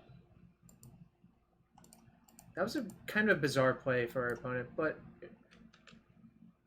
Well, they value Temple here a lot, I guess. So it could be correct. So if they Spellbomb us now to remove the graveyard, it's not that bad for us because we still have Spellbomb plus Engineer and can draw cards. They play Darksteel Citadel. It's interesting. Maybe they're a 2-color list or something. That would make sense. Like, whoa. Oh, they're this. Oh, list. yeah. Okay. Well, I didn't play around that. Maybe we could have thought about that actually, but they're gonna exile Engineer, I think. No, they went after this, but that doesn't actually make sense. Yeah, that doesn't do anything. They should. No, so the reason to go after Engineer is we have the full blown combo in our yard. Engineer is just a better card in the mirror than the Thopter combo as well. Well, there's Time Sieve, so yep. We just get the our play is we attack with Thopter first, then we sack the Thopter to get back Foundry, then play a land on this. And then we can instead make some Thopters sacking the Spellbomb. Probably. Goblin Molder is a fun card. Yeah. I think I'm just gonna play Steam. I would just play the Steam List because Lifetime was not that important. We just pass, so we have Whir up. Yep. And if they don't do anything, we will just make, I think, 4 Thopters, and then in our turn, maybe 3 Thopters. I don't know. Then in our turn, Whir for Time Sieve. Which wins the game because we'll be able to make 5 Thopters every turn. So they're playing Urza, I think. Or what's? Yeah, it's Urza. Yeah, we can't really respond to that. Plus, they only have 4 mana, so like, if they go Thopter Foundry, Sword of the Meek, then I guess we'll have to decide what to do. Okay, well, we don't care about the sword in right. particular, but if they cast a Foundry here, yeah, then I have to Whir for. But they didn't. Yeah, but they don't. So now we can actually just aggro sack the Spellbomb and tap out 4 because they can't have any interaction for the sword in the graveyard. We can just make a bunch of Thopters.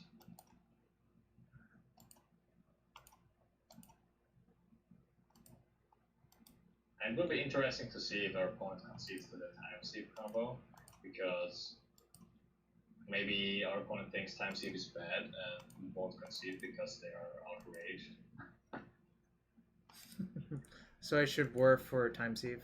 Right. You can't do that instead because you. Oh yeah, no, I forgot. Yeah, it's not Court of Calling.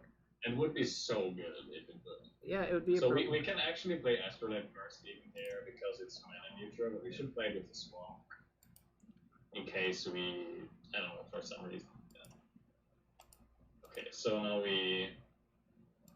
I'm just gonna go get the Time Sieve, right? Wait, you are tapping the Astrolabe form. Yeah, you have to go there. That's kind of weird templating on MTG or whatever. Sieve. So I can make 2 Thopters, attack, and then. Oh, whoops. Yeah, I should have attacked first, but it doesn't really matter. They're dead. Not going to attack with my Goblin Engineer though.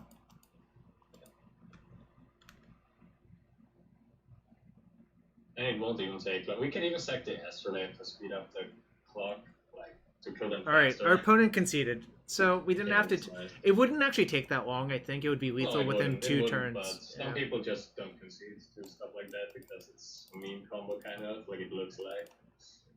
So what we definitely want in the mirror are Cloud Seekers and Disdainful Stroke, because Disdainful Stroke counters Tezzeret, Urza, and Whir of Invention. And Abrade, of course. Because it just disrupts them. And then there's the argument for maybe siding inside, because it's pretty good in scenarios where Pithing Needle needles the combo health of the deck, and then you can grind. So what we definitely don't want is Damping Sphere. I would not side out the Time Sieve in this matchup. No. I also think Graph Digger's Cage doesn't do any good. It literally has no text. Yeah, it has no text, and it's kind of dicey. I haven't thought about how I would side in the mirror with these lists. Someone's suggesting this. I'm not thrilled about this, actually. Well, removal is okay if you're Urza, but kind of bad everything everywhere else. Yeah, I don't think that Welding Jar is that great, because destruction effects are not very common in the mirror. And then there is also the question of maybe siding out one sword of the Meek again, but it depends on whether you think it's going to be full blown. We could also just cut Teferi actually. Right. I think Teferi's okay in the mirror. We're on the draw. So yeah, I think that's a nice configuration. We have to be careful that our sword doesn't get exiled by Spellbomb though. But I think that's just strictly better. So Tezzeret is good in the mirrors, right? I would guess it is. Yeah. By the way, Callum, thanks for a 10-month resub. We'll open our treasure chest to see what Callum would have received. And we'll go to game 2, I guess. Yeah, Galvanic Blast definitely kills Engineer as well. But the problem is, the mirror is a lot about mana. And Engineer is good, but...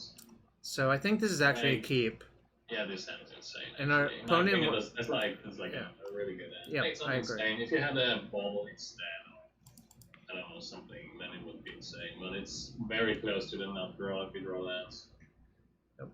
Also, note our opponent is blue-white, which probably means they have Stoneforge Mystic and not Engineer. Yeah. Is there any reason to fetch first? I guess we can fetch because it's Serum Visions next turn or something. Well, the question is, what do we want to fetch for? Swamp or Watery Grave? You have to fetch for a Snowland, because we are gonna... Or would you play Visions? I would play Astrolabe. Okay, that answers the question then. Then I'm not going to fetch. Yeah, the question was whether we fetch on Swamp or play Island still. I would keep... Actually, did we side inside? No, we didn't, right? No. Whatever, we just pass. Next turn we can... yeah, the size right there. Size okay in the mirror, I'm not sure. This list is kind of overboarding in the mirror, I think. Slightly. Like by one slot or two.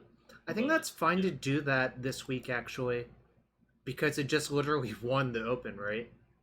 Oh, yeah. Oh, they play a Pendant Prison list, so they're kind of fast. But, yeah, whatever. Yeah, our play is pretty straightforward, I think. I think we just develop Foundry and play Mox Opal, Serum Visions. So I'm gonna get blue-black, right? Yeah.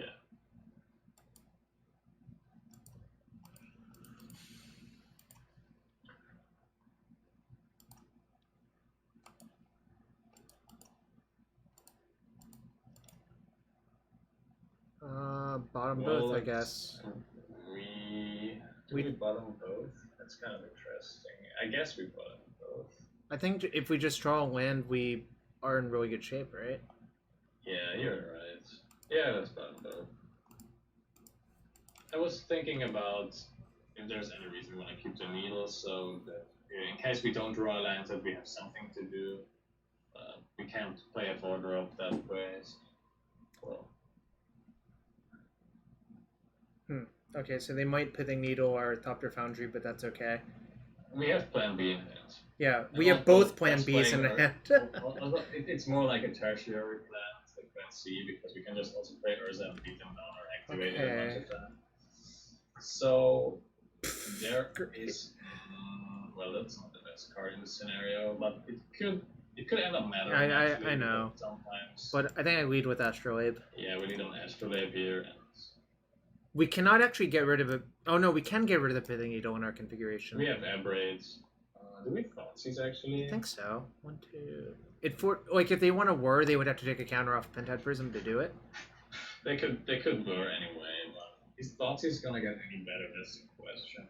Does developing any of our 2-mana artifacts no. do anything? This doesn't do anything. Right? This doesn't anything. Yeah, I think we have to value the Thoughtseize here over our mana, just because that's the highest impact Thoughtseize we're gonna get this game. When they didn't Whir, what? Why didn't they Whir? It costs you 1. Yeah. They could even Whir for 3, I think, here, right? Yeah. Maybe they wanted to Whir for Mystic Forge next turn, but if we thought them, I don't know. That didn't make a lot of sense to me. Well, the deck is hard, so. Or they just F6'd, which probably would not do that if I had Whir of Invention in my hand. Yeah. All right, so if we draw a land, we're heavily favored. There's. So I would definitely develop Engineer here, just because it's the only card that really does something outside of our Bodrums. I'm going to get Wellspring, right? Yeah, I think we get Wellspring here. Is there any better? No, it's just Wellspring. Nah, it's just Wellspring. I think we weld out our Thopter Foundry for Wellspring next turn, right? Yeah. Well, actually, we will be welding the Astrolabe because it draws more cards if we a little bit. Oh. Does this I think we weld for. Well, this doesn't do much here, but it's I guess Whir is okay. But we still weld an Astrolabe for Wellspring. Hopefully hitting a land now finally. Yep, that's right. Obviously, cycling this into this is better. So now I can leave up Whir, which is pretty good for us. Yeah, I think leaving up Whir is better than playing. Right, because we might want to needle like Urza or something. It depends on what they do. There are some areas where we definitely want to work for. So I'd like to know, our opponent's hand is Mox Opal and Unknown, and I believe the Unknown card sucks because they haven't really done anything, right? I've played versus version of Urza like 2 white before, and it always seems like the deck floods out for some reason. Well, they want to be fast. Yeah, I know, but that card is really not good in this deck, I think. Yeah, it isn't. Because you actually need most of your cards. What do we work for here is the question. I'm not sure. I could just get Nihil Spellbomb. But something that interacts, I guess. I would just work for the full amount and look what we have in our deck, to be honest. And I think it's Spellbomb. I also think it's Spellbomb, but... Whoops. Yeah, Astrolabe and Whir of Invention are not... No, I think we were here because our mana's going to be tied up forever. Squee. Like, if you look at the next few turns, we're going to use all of our mana almost every turn. I mean, you could keep Whir... You could leave Whir in the hands to have a spare needle or something, but I don't think that's where we want to be, because my plan is to play Urza and Tezzeret. Exactly. I'm going to use all my mana in the next few turns, so... So it's, like, kind of okay to develop Mox Opal here, right? So, yeah, it's let's take the Spellbomb. I don't think what particularly would be a good needle target. I don't know. I mean, I don't know what the good needle targets would be here, so that's fine. Oh yeah, that's good. Well, yeah, we play that here.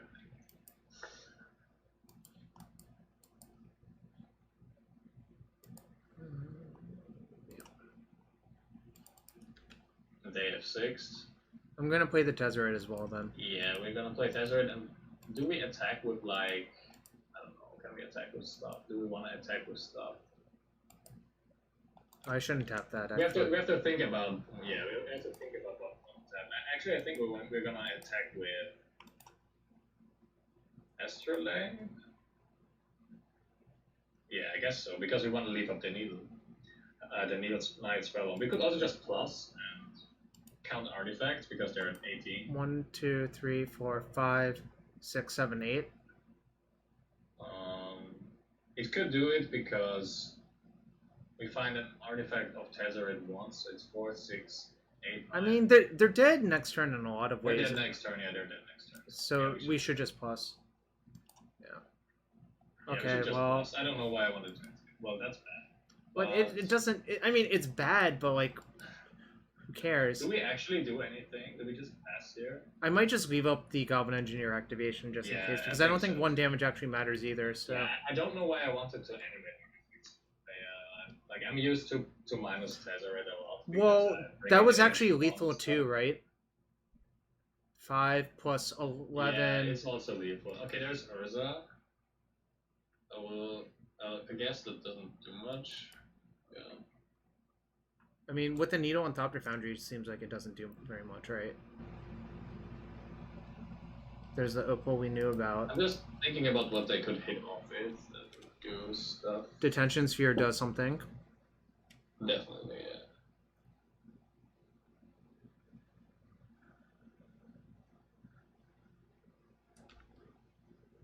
They hit Arcum's Astrolabe, so they're going to have. They're going to have 2 mana. Yeah, instead we're just gonna Engineer, sack, Wellspring, target Astrolabe, draws 2 cards. It's the value. Value for days here.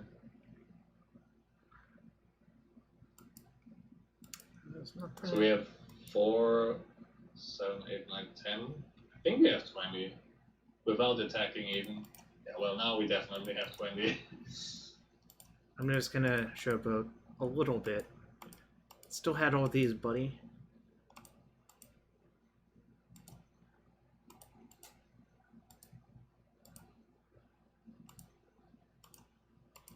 Fireball. Hadouken! The Tezzeret Hadouken. Hadouken. Alright, so 3-0. Were they at 18? So we did 22 to them with it.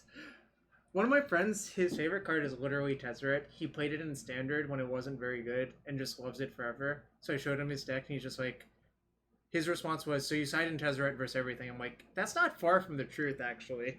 Well, it's one of the best sideboard cards. Mm-hmm. How is this deck versus Jund?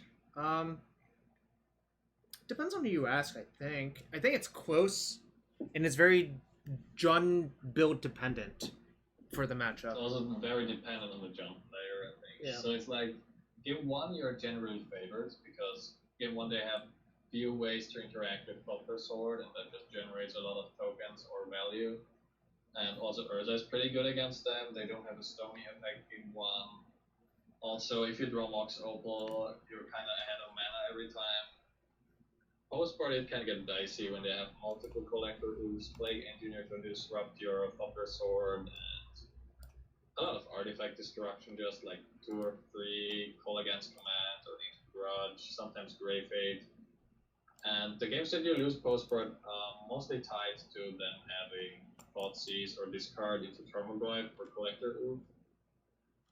So I think the Jund matchup is kind of even overall, but it could be that it's unfavored postboard something. By the way, I kept this hand. Yeah, I think I would have kept it as well. It's not because the best hand, it's not the best, but you do have your combo. It's a little bit slow, but you do have stuff and you do have options. So I think that's just good enough of a read. That's not. I do think that we want to Bauble. Well, is there any reason to main phase? We can just play Bauble and fetch land. Yeah. So I think so. Well, actually, we have. We passed already. There's a reason to Bauble main phase, because if we want to fetch for a shock now, we can't. Like, we have to shock ourselves next turn, I think. So that's not that great. Oh, I see. Yeah, we had to main phase do it, I think, or just Bauble before we play the land. Right. And we can't Bauble then. Don't forget that the card that they just played makes Bauble cost more if we target them, which is very weird. I've seen that come up for Tendrils of Agony, actually. Oh, that works with copies as well? Or just... Yeah, because each time the Tendrils goes on the stack, it's targeting them, right? That card is broken. This matchup can be not great. Jonathan has played a fair amount of Urza too, I think. Jonathan was pro Urza, pro KCI. That's a Polluted Delta. So... We're gonna fetch it away. We just go for the Hallowed Fountain here, I think. Don't think that we need black for the Time Sieve yet. It doesn't really do much. Yeah, I think this matchup is close. or at least it's at least close. Maybe it's unfavored. I don't know. That's a good draw, sort of. Kind of is. I'm not entirely sure what's. So someone suggested engineer for. Bridge. Bridge. Yeah, that could be correct. Could also be correct to just get Thopter Foundry though. I mean, Thopter Foundry obviously is slower, but kind of does the same thing here. Depends on whether or not they play. The problem with Bridge, and this is actually a big problem, emptying our hand quickly with this hand is not that easy. Yeah, we have Teferi if we want to bounce something. Yeah, I'm just going to get that Thopter Foundry. Yeah. Because I was just doing the math. We have 2 more lands in our hand, and if we draw another, then the math does not work out well for Ensnaring Bridge. In this exact scenario here, we can see why Goblin Engineer is better than Stoneforge Mystic, yeah. Because we can just search for that stuff. Also, I'm going to play the Mox because I think it's actually important to resolve it. Well, actually, they have Poly in their deck sometimes as well. Oh, so. Okay, yeah. I mean, it still technically could be banned. Mariner actually makes me think they're not banned because... Yeah, for me it looks like they're blue-white. Yeah, I mean, double Hallowed Fountain is so unlikely if they're banned. Someone asked, why Time Sieve over Grinding Station and Spine? They just don't... those cards don't do the same. They are not in the deck for the same purpose. It's a very complex matter to decide which one of them you want to have in your deck, because they're definitely not the same slot. People think that you play Time Sieve to kill after the Urza combo, which is not true. You want Time Sieve before, in case you don't draw Urza. So you can't compare it to Spine, because Spine is mostly good after you get Urza. So I assume they're bouncing our Engineer and attacking us for 3.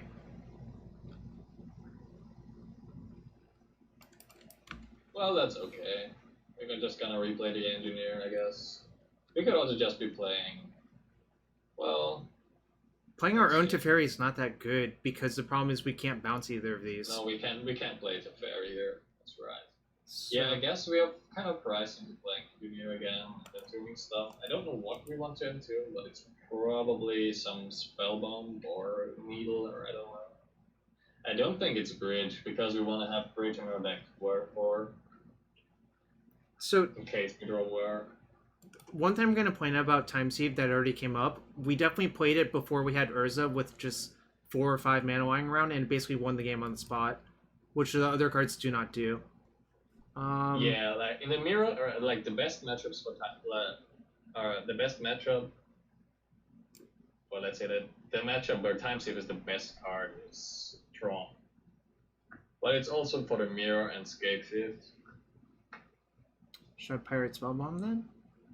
It's kind of interesting. Yeah, I don't know. Like it's either Pyrite Spellbomb or Pithing Needle in my opinion. What does Needle do? Well, you can shut off Muta Vault, so it's not like it doesn't cost you a lot of mana, and then you still have Pyrite Spellbomb in your deck to work for in case you draw Whir, or if you want to draw it in case the Engineer gets handled. But it's also very marginal. I think Pyrite is better. Yeah. I think we're. I guess it depends on what they do next. If they don't have more Lords, I think we're fine. But if they have a Lord, it's going to get kind of dicey. Especially if it's Drogskol Captain, then this is not even that appealing, I think. I mean, we could have also entombed the Bridge, but the problem with that is that if we get to activate Engineer to prevent them from dealing us damage, we're going to take Foundry over that, I think. Yeah.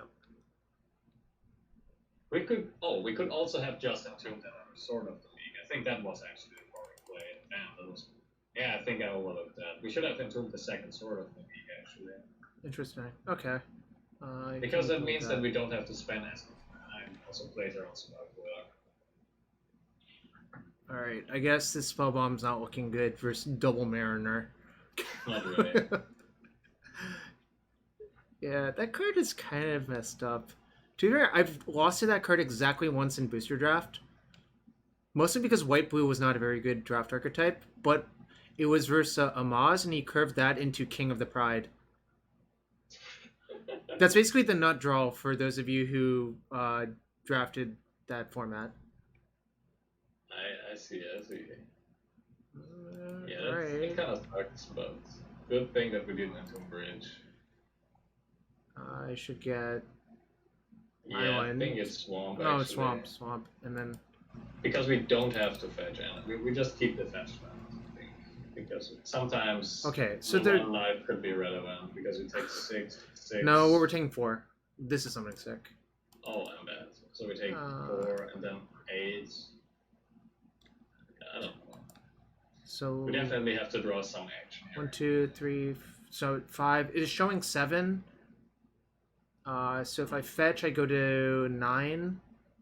But then a Lord kills me no matter what, right? Because this would be 5. I think we can fetch. It doesn't really matter. It doesn't really matter at all here. Yeah. Alright, so I need to draw Thopter Foundry, I guess?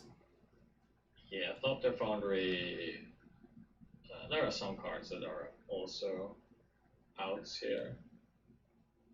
How about Island? That's not one. If I play Teferi, I minus on this and I pay 2. I guess that's the out, right? Like, then they have to spend mana. Yeah, I do think so. I do think that we will do that. So I do have to play my land first because it's going to cost 2 for the abilities. Yeah. So. Oh, no, never mind. I was just saying I mistapped, but I didn't because. Yeah, this is fine. This is a forced play. Whatever the German term. Well, we had this discussion before. There's a specific German chess term for this. It's Zugzwang. Yeah, Zugzwang. God, German terms are so nice. Oh, chat knew too. 2 people in the chat knew. Freaking nerds. I would call it educated viewers, but I guess. Oh, by the way, Zwang is infamous for Magic players because it was both coercion and duress. Oh yeah. I guess. Oh yeah, that's true actually. Yeah. Duress is called that in German and coercion as well, I think. Yeah, but so few cards have the same name in a foreign language. I think that might be one of like. There can't be many. I don't know. Yeah, probably like 3 or 4 overall or something. The way we win this game is definitely by drawing Thopter Foundry next turn, but we don't know if our deck decides to do that.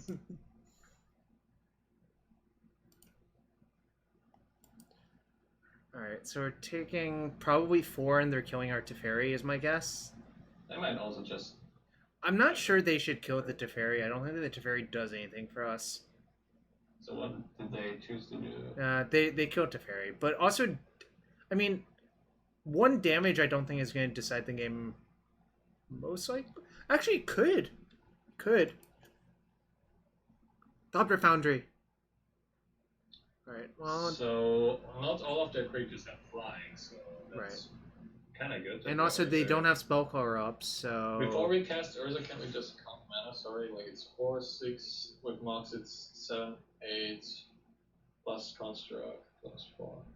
It's interesting to count stuff and like mana, so we, like, if we have to develop all our artifacts this turn, so we can maybe take a turn with Time Sieve, or if we wanna just activate Urza for the turn. That's what I was thinking about. I think I should play for my... example, here we could just... Oh, they're good. They're just... Oh, should I have played these first? No, I don't think so. I don't think that it makes a difference. We're definitely gonna tap Mox now for mana, so that we can play everything out. We might still survive. But actually, I don't think we're surviving. Wait, 1, 2, 3, 4. Yeah, I don't think we are surviving because they can just bounce our construct. Right. We're dead. Is there a way we can trick them? The big problem here is that we can't have both Mox on the battlefield. Yeah, I know. Otherwise, we could time warp, right? Yeah. Alright. So that's kind of bad. Alright, We should just concede here, I think. I mean, they could overlook the Tether and the Teferi activation, but I don't think so. That kind of sucked. This game, our deck kind of just clunked up and we died, is what I feel like happened. Yeah, which can happen, obviously. But... So we should definitely side in all the removal spells. I don't think that we want Collective Brutality. Yeah, Welding Jar is really bad in this matchup. We want Side, and we want Teferi, I think. Oh, makes sense. So this is particularly egregiously bad because our opponent is likely to have Stony Silence as their hate as opposed to anything else. Yeah. And this is just the most embarrassing card for Stony Silence possible. It's just a shame. Going to take out have it in your deck post-board. Damping Sphere, this, great and this is...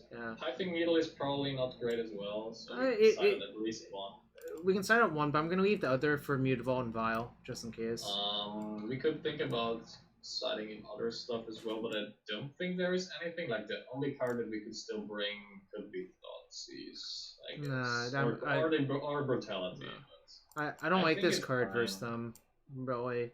Oh, it's not great, definitely. It could, like, the only reason why Thoughtseize might be playable against them is they have, like, they are not super redundant. Like, they have some creatures that deal damage, but they also have, like, Spellplayer and the Stony Silence and stuff. So, but I still think that we just leave it like that.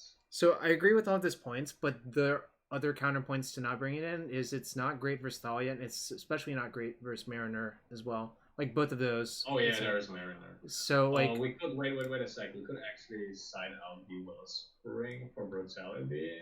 Oh. Well, I'm not sure if we want to do it. Just thinking about it. So this is one of our better cards under Stony Silence, I think. Yeah, I think that's. So I don't think you're allowed to side it out. Yeah. Let's just leave it like that. Yeah, this matchup is particularly bad, I think, because like the green version is easier to beat actually, I think, because they play artifact destruction effects and collective company and slow stuff. Well, I'm keeping this hand. Yeah, this hand's fine. It's fine. Right. Yeah. If we draw enough artifacts, it's probably good. Wow, rude, Final Nub. Final Nub said I'm a legacy expert. I resent that title. That was fine. But yeah, we can keep that because we have Signer now. Yeah. I don't actually, I was just giving you shit. But we are playing the Tier 0 deck, Stefan Schuetz. Schuetz? Is that the wrong pronunciation? The second attempt was better. Closer, yeah. But umlauts are hard to pronounce, man. I don't know what you want. I don't think that I have any English native speaking friend that has pronounced it perfectly yet, so it doesn't matter. So, Schuetz? Is that closer? Yeah, it's kind of hard to. Well, why don't you just say it for? I just can't. Just let's just. I mean, it's fine. It's not bad. It was a good try. You could also just say Schuetz because that's easier, and I don't care if you say that. Yeah. So should we get Grave or Steam Vents? Probably Steam Vents. It's interesting. We definitely have to shock ourselves because of Steam. Yeah, I agree. So, I think it's Steam Vents because activating Engineer seems more important than pushing anything, and I think we want to play out the Mox here, even though we could have Stony just because of Thalia. I'm gonna get the Wellspring, I think. Do you agree with that? We could also get Pyrite Spellbomb, but yeah, I think Wellspring just to play around Stony is correct. We have enough artifact stuff to work for both other halves of the combo, so we don't really need Sword in the Graveyard. Well, the one problem is if we don't hit a land, we won't be able to war that easily if they Stony us. Yeah, that's the only problem. It's okay. It's okay. We'll grind through it. We can grind through it with this hand, definitely. It depends on what we draw, Ensnaring obviously. Bridge in our deck, so it's not like our lures are shut off or something. That's not great. So, first thing to do here is sack Astrolabe and let's bring it to play. Let's check if we have a land so we can play it and push up something.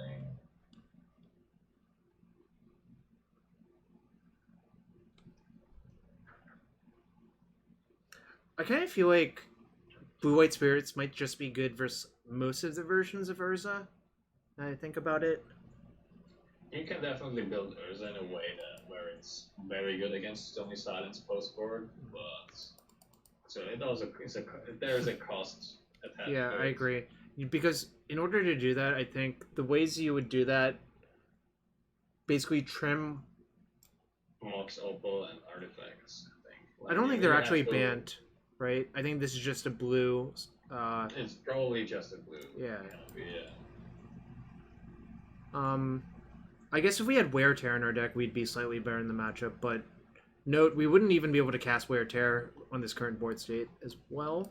So it's not super exciting. They might path us here, which I'm kind of excited about. Well, I would like to keep Engineer, but I mean, if they dismembered it, I would have. Oh, I was supposed to get Swamp. Wait, was I? I don't think that item was correct anyway. I didn't even think about it. It's kind of close. Yeah, I should have actually thought about it. Yeah, that was too fast. Definitely. It was too fast. Yeah. I was a speed demon there when I shouldn't have been. So we could main phase Whir here for. Wait, actually, is there any 2-drop that we want to Whir for? No, I don't think so.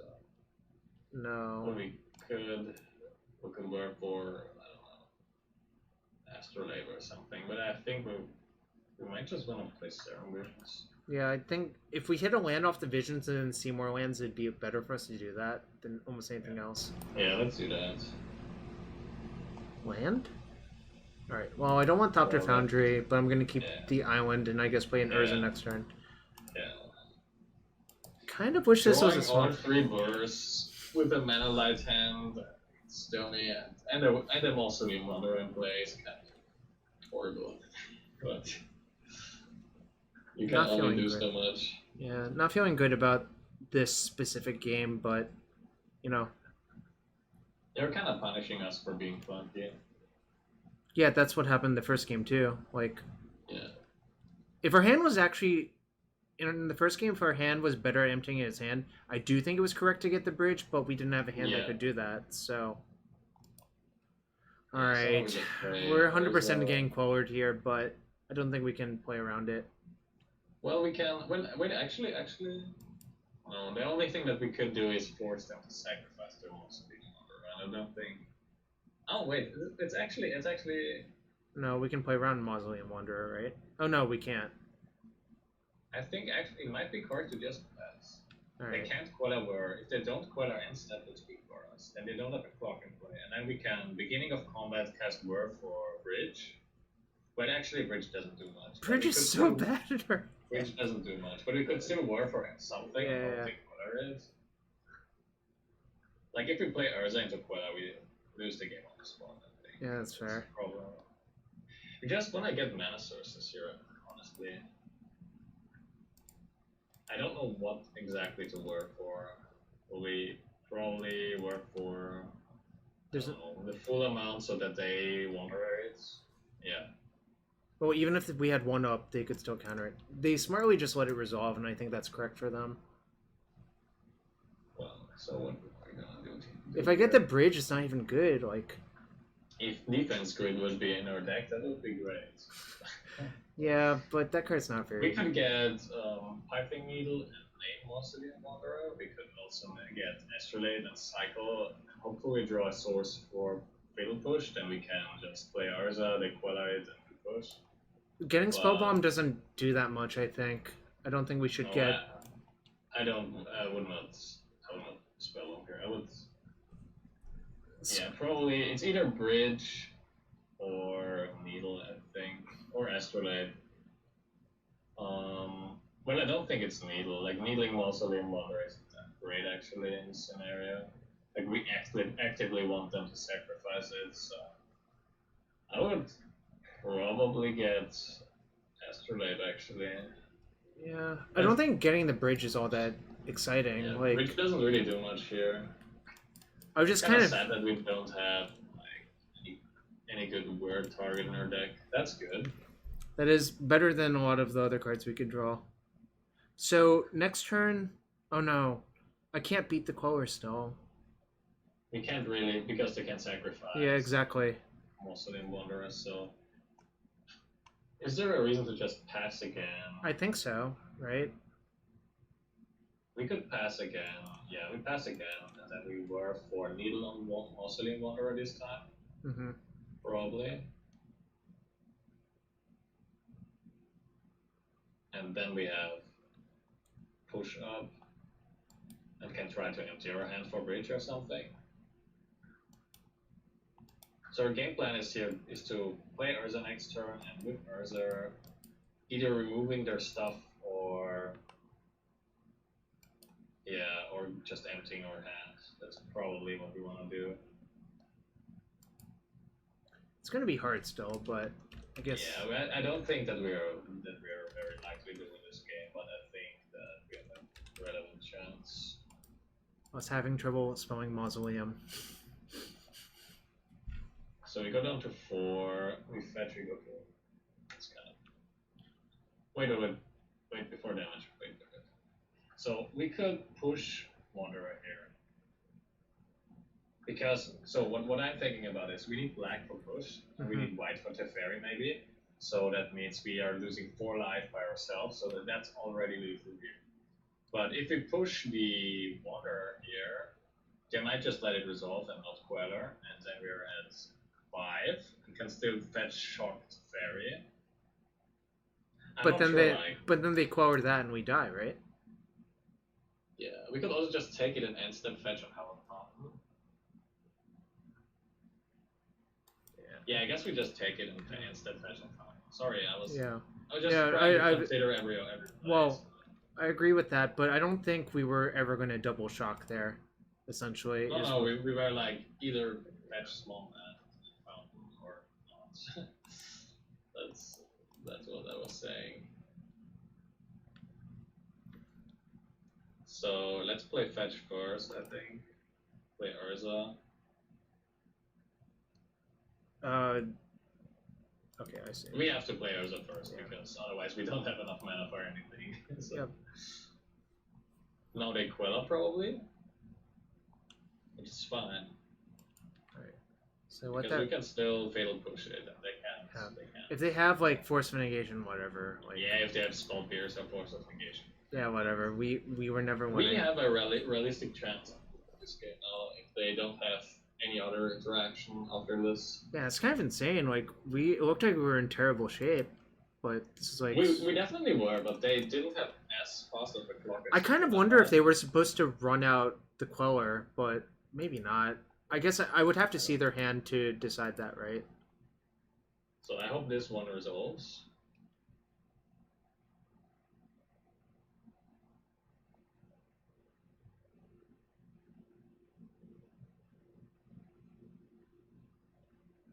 Nice. Okay. No, they can't. So we have Construct, that's fine. I'm telling Lawrence that we needled that a long time ago. Oh, they were trying maybe to sacrifice it or something. So now I have to play. Wait, hold on. Do I just have? No, we don't. We are short on mana. We are short on mana, but we could do. Wait a second. We definitely have to decide what to do before we do anything here. Right. No, my plan was to play Teferi, bounce that, but I'm reconsidering if that's actually good.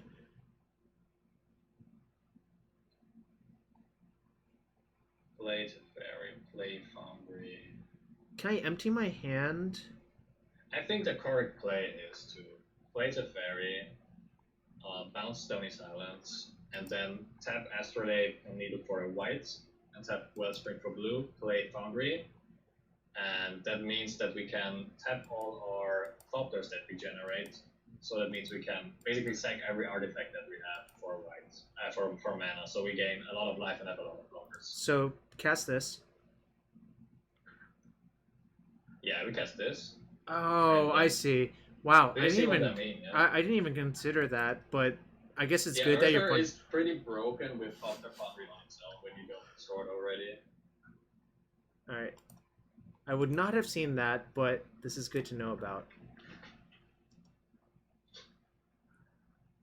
Cool thing is that we also can sack Ichor Wellspring that way. Definitely want to make a white with Astrolabe here, or in black, whatever. I'll play this. Cool thing is that they can't interact even. Right, because in that, yeah, we're defense gridded up. So we sack Wellspring first, right? Wellspring first. Did I waste a mana? How? I don't see how we wasted a mana this turn. Oh, Mox! Yeah, we wasted. That's stupid. Right. All right. Okay. That was a good draw. Well, actually. we would have had the kill. We would have had the kill now because if we had one more mana, we could engineer sword. Oh, why am I so stupid? Yeah, I forgot that as well. I forgot that Mox makes mana because we won Stony. Alright. That was kind of a mistake. But I think we're still in a good position to win this. Wait, so what I would do is I would sack the Mox here. I would tap this, sack the Mox, and play another Mox, and just pass. Try to jump block and win next turn. Yep. Well, don't they stony us? They're gonna stony us, right? Oh well, yeah, we can't win next time. That's right. Well, I guess we can still win in some other way. Wait, that was really bad. Yeah. That was really bad. Whatever. We're just gonna pass, sack some artifacts, block all their stuff, and win in some other way. I wonder if we can just lethal them actually.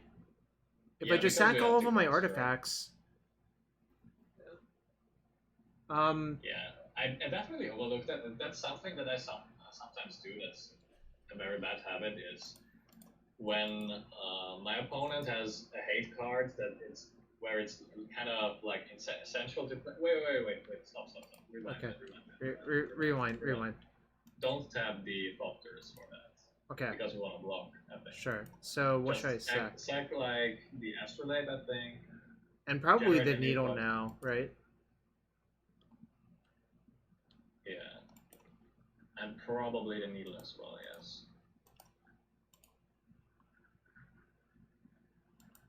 I actually am one with Mox Opal, but in a very different way. My spirit animal is Galvanic Blast. We might also want to sack the Mox Opal. I think I do, actually, yeah. And then we let it resolve, because I think having Thopter Foundry in place still has some value. Agreed. They could blow out us here by having Deputy of Detention, but still think that doesn't really matter. Sack Opal and Foundry? I don't think I'm going to sack the Foundry. Well, wait, maybe we have to sack the Foundry, because they have 3 Deputy... Actually, I think I would sacrifice the Foundry. Right. Because we have redundant copies of them as well. Okay. Yeah, what I was saying, I have a bad habit of playing around hate cards that are not on the board anymore. Because it's so essential to play around them, or to play with them in play, that I sometimes forget that. Like in this case, I also forgot that the Mox was tapping for white. It's like... I'm not trying to justify it, but that's definitely something I do sometimes. Oh my god. Okay, alright, it's not that. It does mean I don't have a good block, really. I do think we want to trump block. It depends on what they attack with. Hold on. 7... I think we want to trump block at least once. Well, let me see. This is 6, 7, 8, 9, 10, 11... Huh. What happens if I don't block? Attack with everything. They block constructs. If we had Master of Ethereum in our deck, that would be great. Look, I don't actually believe you that card's good. Because it were for the bridge next turn, that is a good point. I would preserve Knife Total though. Yeah. Do I block both?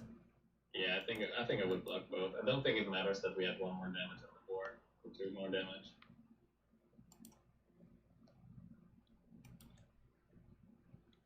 Okay. What also would have been a good draw is like just any removal spell that we put into our deck. So, we just play stuff. Hold on, do I cast this? Let's think about what we can work for. Yeah. because Bridge. they can activate most of the that's relevant. So we still have bridge and stuff in our deck. We don't have that much time left though, so I guess we're just trying to race with construct. Yeah, you're right. So I shouldn't get the bridge, and I in fact might just want to. We're just playing second Urza, sacrificing the. We should have played Yeah. but it doesn't really matter. Just attack with everything, even Urza. Not the tokens though. I mean the ground creatures. All of the ground creatures attack. It's only 2 ground creatures. Yeah, sorry. Yeah, now it would have mattered if we played it recon because it was 1 more damage. I don't think it's going to matter because we'll get 2 copies. Yeah, it probably won't matter, but.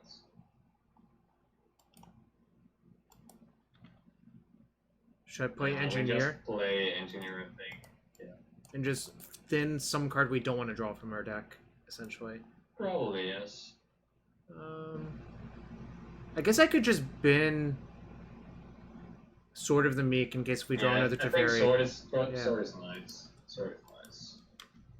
But there might be some way to get it back. If we draw a second Teferi, it would get it back and let us actually full on combo, right? Yeah, it would.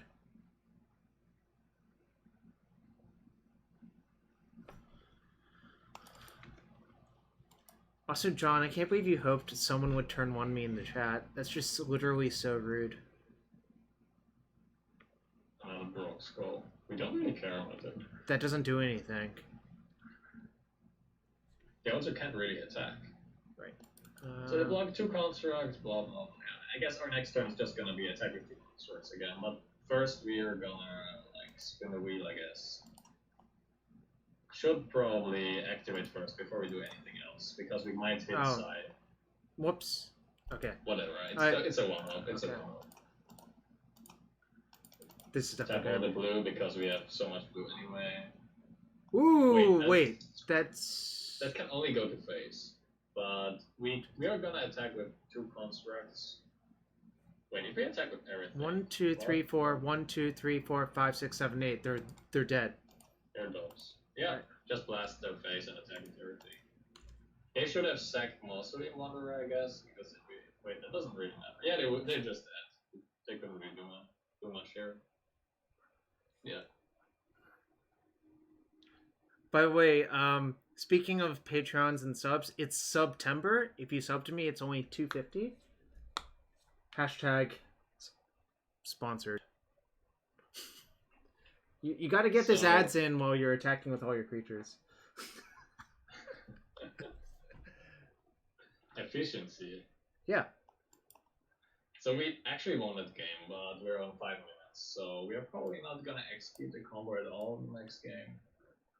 Oh, we might like semi-combo, just make enough tokens to kill them. We definitely don't side it out. I was just saying that we kind of ultimate range them. I'm thinking about if maybe something else is good, but I do think that the cards that we had in our deck were all good.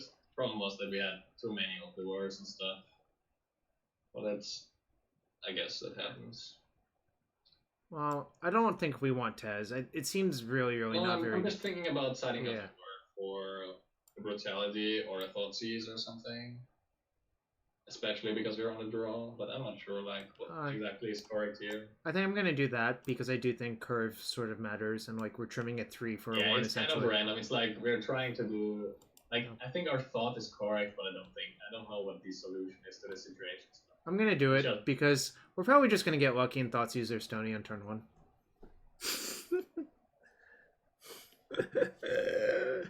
Yeah, Tezzeret is definitely not good in this matchup. Well, first off, it's another 4-drop. Second off, they basically are never going to let us have it for more than a turn. Yeah. If their hand's at all functional, I think. Yeah, exactly. What are the odds we Thoughtseize their Stony on turn 1? Not that high. Not very high. I'm going to keep this hand. But yeah, we keep that. And to speed up play, I'm just going to say what I would do. I would just turn 1 Bauble myself. And then play Misty, or depending on what's on top,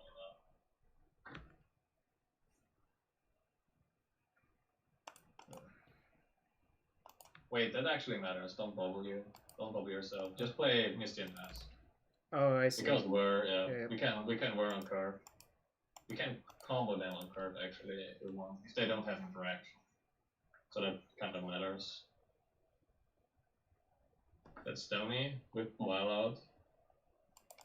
Okay, so we instant just fetch for, I think, Steam Vents. Should be Watery Grave because we can get Steam Vents off of that, right? Oh yeah, do that. You're right.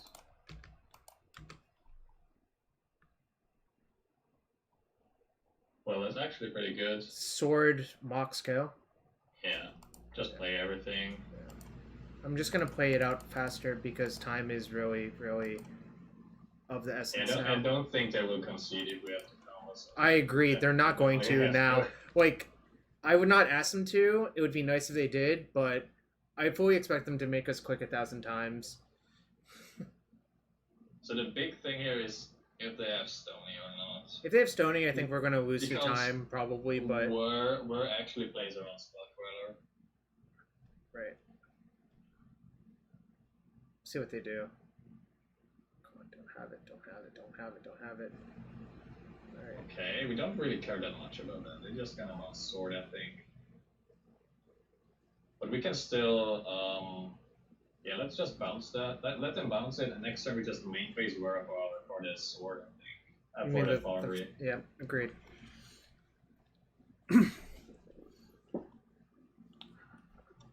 Or at least that's what I would do. Because it's definitely gonna resolve right now. Wait, that's pretty... Wait a sec. Urza. Yeah, you're just gonna play it out. You're right. Just play everything out. If we get Stony next turn, so be it. I'm not gonna freaking care about that. It's that. Please don't do anything. Whoa, Whoa, that's kind of annoying. I hope they don't... Well, actually, it's not super over, because we can still fetch... I actually do think it's correct to play Engineer here, and get Pyrite Spellbomb into the grave. Should I get Steam Vents or Mountain? Probably not. Mountain. Yeah. Pyrite Spellbomb into the grave, maybe? Yep, I'm gonna do that.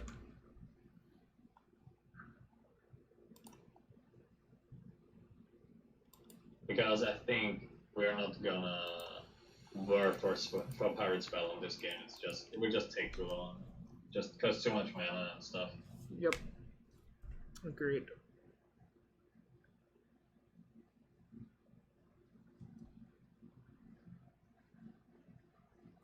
Yeah. Well, those Mariners are kind of annoying. If they attack with Revoker, we might just block. I would snap off the block so fast. Yeah. I guess we can. Okay. By the way, in order to kill that Revoker, I would have to pay 2 extra for what it's worth. Yeah, it costs us 3 mana, but I think it might be worth it. I'm definitely casting Urza at this turn because they can't Queller it right now. Yeah, we're just gonna cast Urza. And also the Sword, I think. Yep. And tap Bauble, even though they might have Stony, because we have the Construct to block everything they have. Mm-hmm. 4 minutes might be enough to finish this game. Yeah, it might be. Because we have Psy as well and stuff. Like, it will be... We will have a lot... We will take a lot of game actions and put a lot of triggers and abilities on the stack, but we will generate the board. Wait, that's actually pretty annoying. They're just gonna name Urza here, right? Yeah, they should. Okay, so the way they play this, we're just gonna pass because we can't activate Urza. Okay. But the way they play this makes us still able to remove all of their Revokers. If they just name Pyrite Spellbomb there, we could have not comboed this game anymore if we didn't draw like a removal spell. They're just gonna sack. They're flashing something in, or what? No, they just tapped the wrong mode because they're like, you know how it is. Yeah. So hopefully next time we can just destroy the Revoker. Actually, I'm not sure which Revoker we want to destroy. My gut tells me kill the Revoker on Urza. Play Sword of the Meek. Oh no. I'm not sure if I'll have enough, but I guess we'll count. I mean, one nice thing is they can't attack me effectively, so honestly, this is like a big creature. Yeah, it's just pretty big ass creature. Yeah, just get Spellbomb sack. I'm gonna attack the Bauble, Bauble. something irrelevant. Kill the one on Urza, I guess. Then we have mana. Pay for those, yeah. Yep. I'd already mapped it out that this was gonna happen. I forgot them. No, I didn't. I'm entirely honest. I just forgot them, but I was thinking about them the past 2 turns. So this guy's dead, hopefully. No restoration agent, please. Well, this doesn't... That doesn't work. It says target spirit. It's not a spirit, right? Yeah. Or am I missing anything? Nope. It says target spirit on it. We can read it right here. Yeah.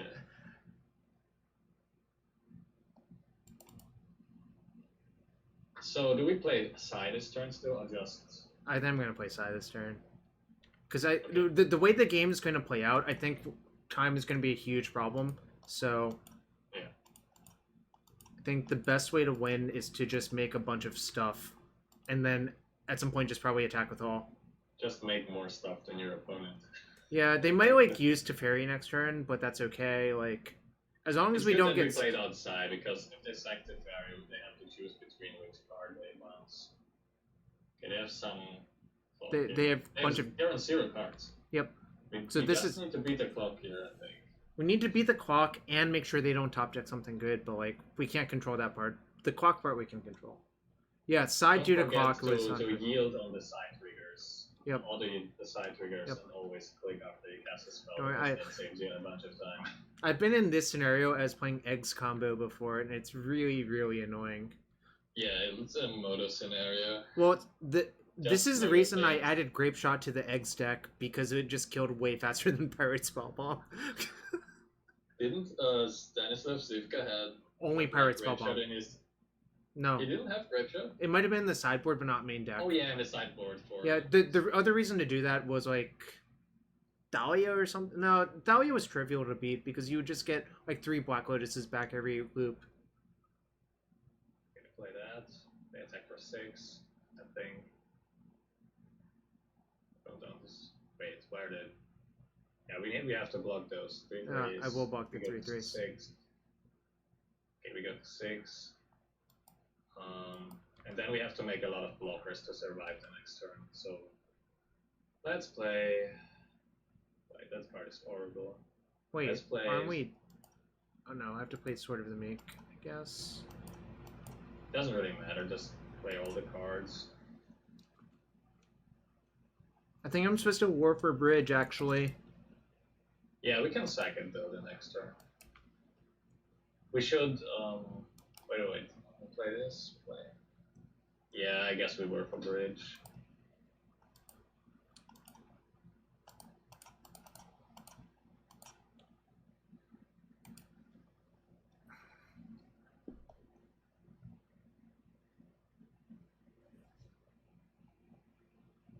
Oh, I should have not tapped the Opal. Yeah, it doesn't really matter. I mean, it doesn't matter, but whatever.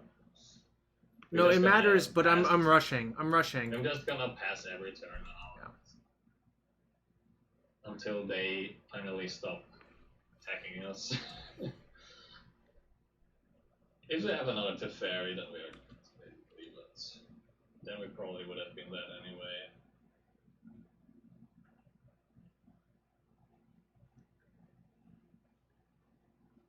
I think this is one of those games where IRL I'd be fine because I can take my game factions so much faster and also optimize things much easier, but... Yeah, we wouldn't do, like, slip-ups and stuff. Obviously, that's not to condone the slip-ups. It's just saying that's a reality of how Magic Online and paper are different. Yeah. No, it's fine. Because I think with the side making all of these Thopters, we'd be really far ahead. Yeah, Engineer for anything, pass. I might actually Engineer Thoughtseize. I might Thoughtseize first, then Engineer. Yeah, just Thoughtseize and do stuff. Oh, God damn it. Oh, I forgot that shit. Then. I'm just not gonna pay. Yeah. Just play so your hand empties. Play Engineer, entomb some artifact, doesn't matter which one, or nothing. And play my fetch and say go. Probably just entomb nothing, because that's faster.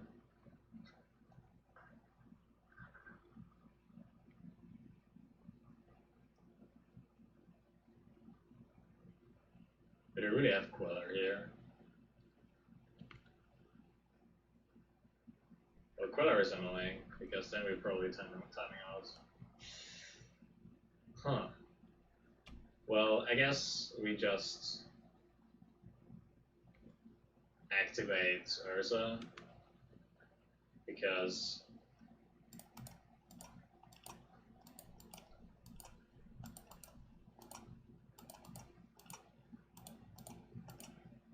it's basically like another draw step.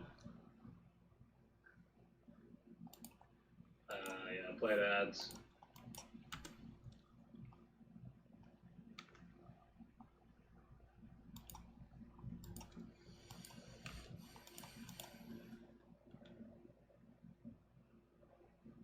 Damn.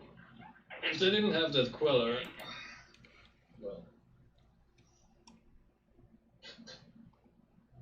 we can now end step sack stuff with Psy, so we get deeper and maybe are able to remove the Revoker. Yeah, second thing.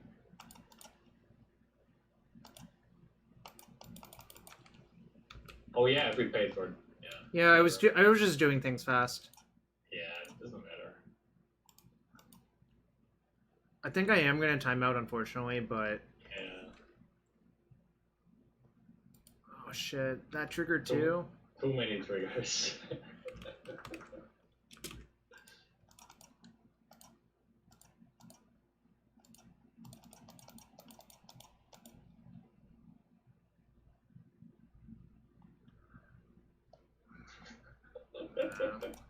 I'm not casting it. Card to that eats too much time.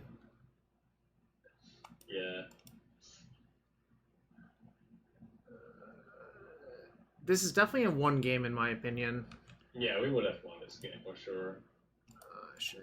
Could have also if we had the engineering game on the battlefield one turn earlier, just pay for the thought seize, but we just didn't have enough time to really think about what we want to do.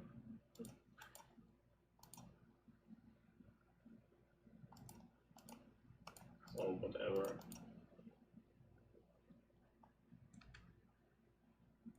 Oh shit. Oh shit, there's still a Bauble on the stack! This is so stressful. It is great. I'm not sure I would call this great. Whatever. Oh no! Don't do that! Well, right. Unsettled Mariner definitely helps timing out your opponents.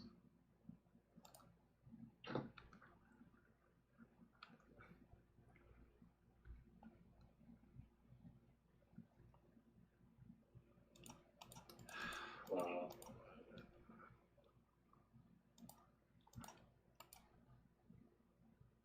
And I don't think they would concede, but that's where they would have lost. What count as a moral victory?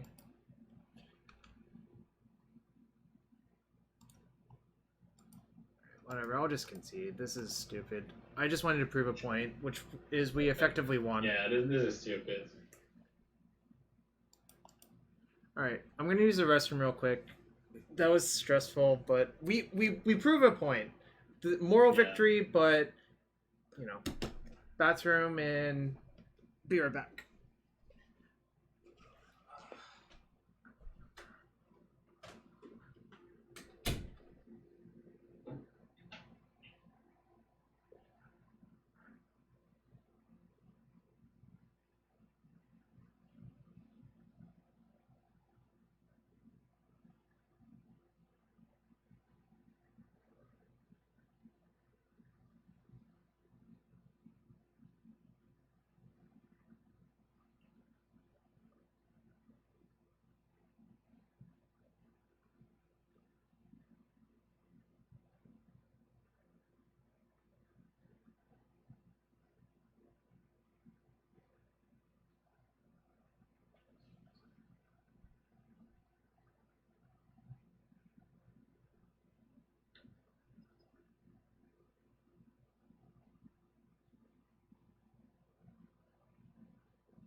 I mean, that was a good match to play out still, I think. Yeah, we definitely, like, it looked like we would have lost the match in game 2, but then it turned out that we kind of, like, we were turning the corner and then still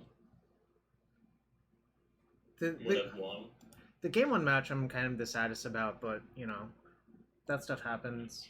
I don't know why we took so much time game 2 or something. Like, we definitely lost a lot of time somewhere, but I have no idea why. I don't really care, but so. I think I'm gonna... This is actually kind of bad. This hand is super awkward. So, reason to keep this hand might be that we can cycle Spellbomb and maybe get a second blue source or a red source. But that's so slow. I mean... It's really clunky. I'm gonna just mulligan, I think. Yeah, it's super borderline. This one I'm gonna keep. This hand is not much better, but it's a keep. And we bought I think, Rainforest or Start. I guess Rainforest is the worst fetch in the deck. Well, the reason to bottom Tarn is if we get blind needled for a Tarn. Oh yeah, I guess you can blind needle. Yeah, you can do that. It doesn't cost us anything to play around that. We are gonna patch for Island anyway at some point, so we can use the Rainforest for that. So normally I would not worry about that stuff, but when it's free to play around, I think you're supposed to. Yeah, definitely. I mean, that was still a good match. Like, it proved the power of the deck, like, even through Stony and stuff. Yeah. Our opponent's Scape Shift. That's a matchup where Time Sieve is a good card. This is a matchup where that card's not good. Just Astrolabe, I guess, right? I could needle Sakura Tri-Belters or Wood of Fiddles, but, like, I think progressing our own game plan with Thopter Foundry is better than blind needling. Yeah, probably. Also, if we wait for one turn, then the needle targets get narrowed down. I messed up. I was actually supposed to get an island there. Oh yeah, that was. Yeah, you basically. Oh. This probably makes the matchup worse for us, right? That's awkward. This implies Cryptic Command and Remand, right? Whew. So they're not playing Primeval Titan, probably. Is that good or bad for us? That's bad because Primeval Titan is very beatable with Ensnaring Bridge, so that's why I actually mentioned it. Well, just play Thopter Foundry, I guess. We're just gonna resolve one of our important spells here. I think it's this one. Because, like, this one doesn't do anything without this one in play, really, in my opinion. So...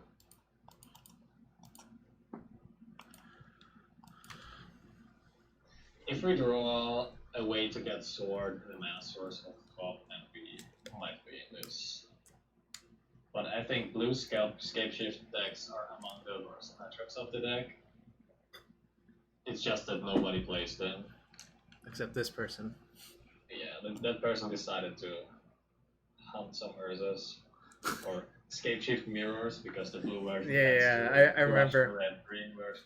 I remember playing blue shift versus red-green Scape Shift. It's so delightful.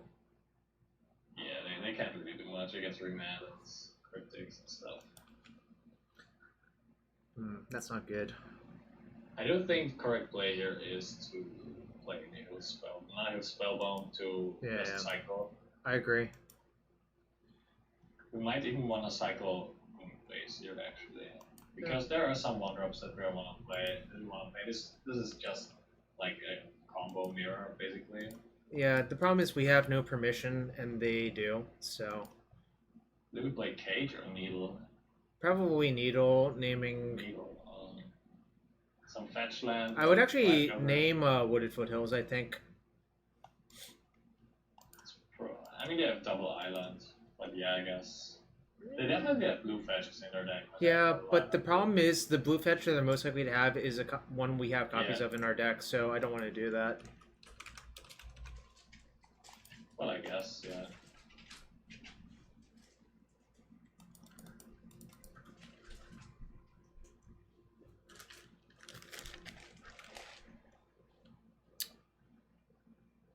Underground Bring to Light Snake Shift combo. Is it led by Sanjin? Oh wait. Oh, it looks like I just got a package full of Urza cards. That's fitting. It is fitting. Well, we died this game. We probably die this game. I don't think Blue Shift typically plays Jace anymore, but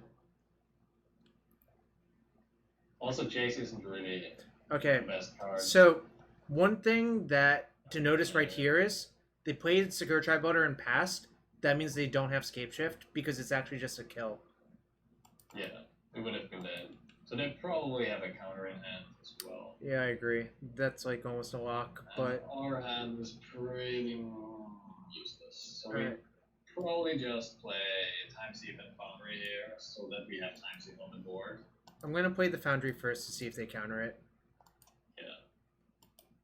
I don't think they will, obviously, but should I mean, I should just shock, right? I mean, because well, like there are some scenarios where we can gain enough life to play around it, but if we have swords going on, we're just gonna kill with Time Sieve, right? So yeah, we can shock. Shouldn't matter in this case. I was about to say the real reason to shock is they're gonna have 8 lands next turn anyways, so we cannot gain past 36 damage, so it's kind of irrelevant. True as well, but I mean we have Astrolabe, so like it doesn't really matter if we shock or not. Yeah. The question is, what color do I want to show them? Probably not white, so that they tap out and we can resolve Teferi. I'll just get Steam Bounce then. Yeah. Like, that is actually something that's not the most important, but can be important. Yeah. It's like a small thing. I just don't think showing them that we have Teferi in our deck is actually a good idea, because we could, like, CAC as Search for Tomorrow or something like that, which is actually super, super, super nice. We might actually next turn play Ensnaring Bridge and Cage and just sack them. Yeah, I agree, just as a time warp.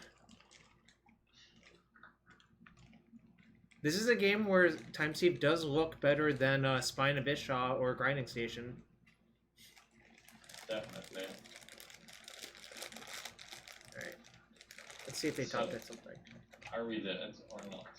I don't know. Well, that looks like there's a Valakut. And there is... Oh, so they just drew Scape Shift, I guess. Yeah, it probably looks like Scape Shift. Let's see. Yeah, this is definitely... They're Scape Shifting floating 4 mana, which is like the technically correct way to do it.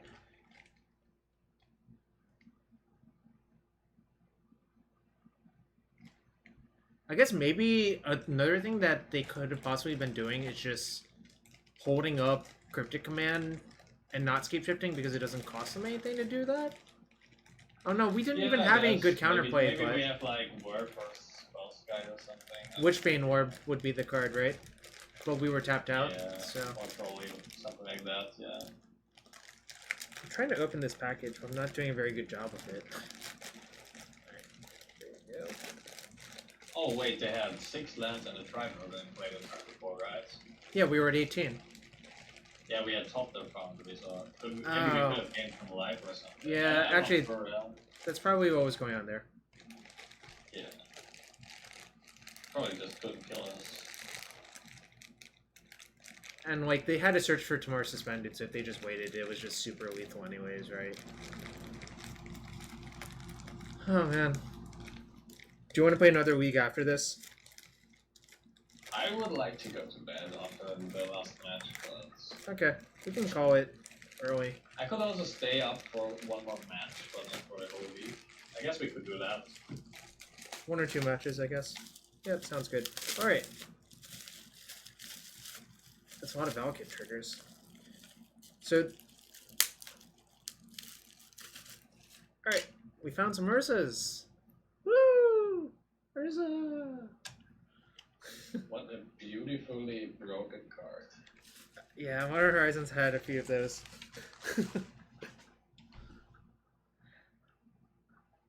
I like how it says pickup order because I was supposed to get them last week in Dallas, but I couldn't get there because of a hurricane. Oh, yeah. That's not my favorite, but, you know. Yeah, because people wanted cards like Rashad and Port and Wasteland, and I'm just like, those cards are never happening. That's like a different era of card design. Alright. So there are some cards that are very obviously good in this matchup. We have a lot of them in our sideboard. Yeah, exactly. Teferi as well. So what we don't want is Ensnaring Bridge, for sure, because they're not in Titan version. We don't want Damping. And I'm kind of wondering if Needle does anything relevant apart from shutting off like one Tribular. I don't think Needle is actually good versus them, personally. The nice thing about Needle is it's a cheap artifact. That's the best part about it, but exactly. I think I'd rather just...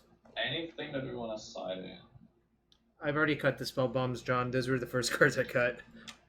They don't have any game text except Cycle. I don't think I want the other cards. I think even Welding Jar is better than all the cards that are now in sideboard, so we can just submit. Alright, so the question is Tezzeret, and I agree that is a question.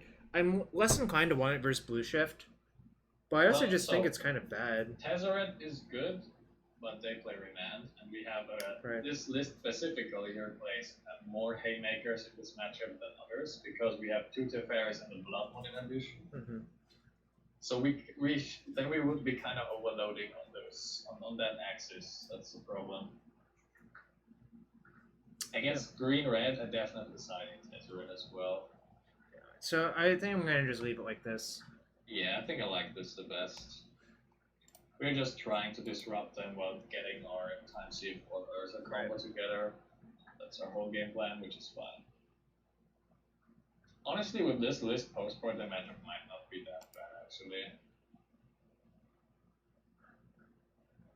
Astrolabe, Engineer. Yeah. This is a keep. This is definitely a keep. This is not like the most insane hand, but this is definitely like within the top 10% of hands versus them, probably. Yeah, you already have a combo piece, Astrolabe Mana Development, and two pieces of Disruption, which is a lot. Mm-hmm. 2 pieces could be enough to stall them for 4 additional turns, you know, depending on their draw. Yeah. Oh man, I forgot I bought a Chinese Teferi's puzzle box. Well, just in case. Oh, I should have played Island again. If you have the old artwork, it's a great card. It's 7th edition. Okay. I played the wrong line again. God damn it! I really need to. It doesn't really matter right now because of Astrolabe, but yeah, could matter because of Whir. Yeah, I'm berating myself, John. Ooh. So, is there any? They could have Ancient Grudge post board, but I think I'm going to just play the Foundry. I'm thinking about playing Engineer, but I'm not sure. So you'd rather play Engineer getting Sword of the Meek than play Thopter Foundry next turn? Well, I'm thinking for other reasons, but I think playing Foundry is the best play because we can also Thoughtseize the same turn, but I'm not sure if that's what we want to do. We can actually play Thoughtseize this turn and Foundry, but I don't know if we even want to do that. That's what I mean, you know? So they didn't suspend... Thoughtseize good turn, that's my main question here. Thoughtseize is... I think you do, because you're likely to get remanded next turn. Because they didn't play Suspend a Search. I guess that's good enough of a reason. Yeah. The other card they could have is Sicker Drive Elder. Whoops, I have to tap the other one.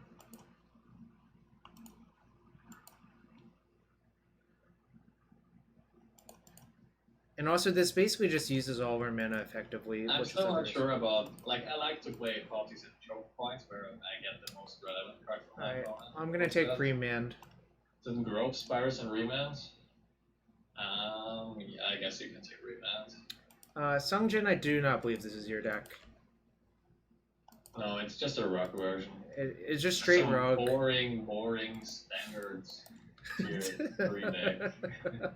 No, I actually think Blue Scapeshift is not that bad right now, so it's maybe a good deck. I actually think Blue Scapeshift, including Bring to Life, is pretty good right now because there's Tron, Guns, Latex, the Mirror. I should actually play my land first. Yeah, it doesn't really matter. What if they have exactly Rune Snag? So the biggest problem is we have to get Sword here, but the combo doesn't really do much yet. We could draw Whir of Invention or something. Yeah, that's where we want Time Sieve. That's exactly the situation where you're losing against Scape.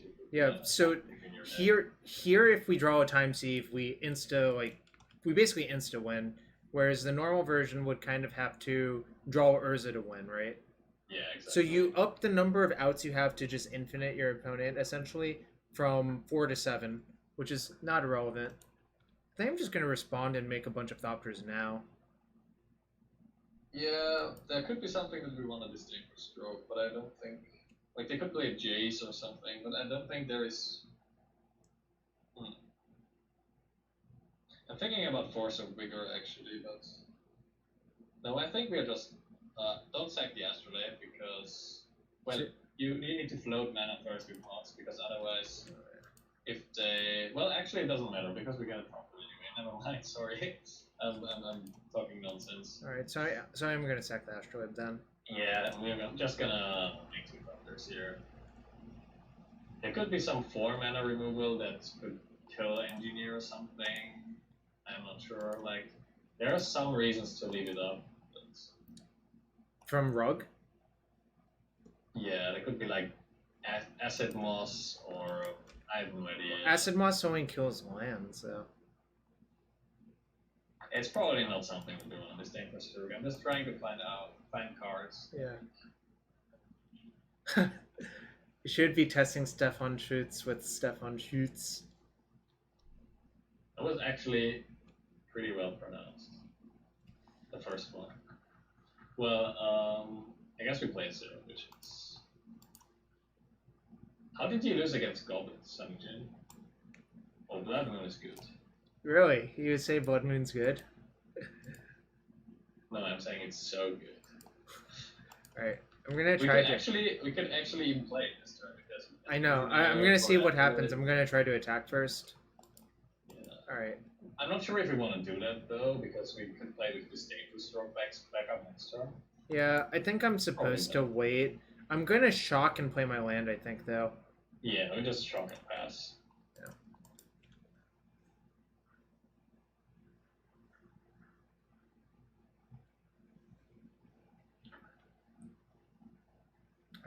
That's not surprising.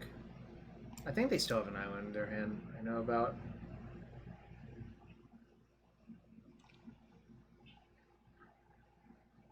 You have Arcum's Astrolabe in your Scape Shift deck? Wow, the world has gone to madness.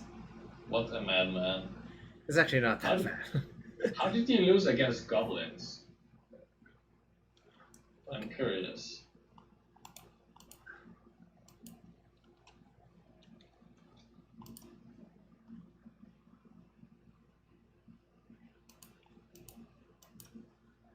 Do you think I'm supposed to weld out the sword for Astrolabe?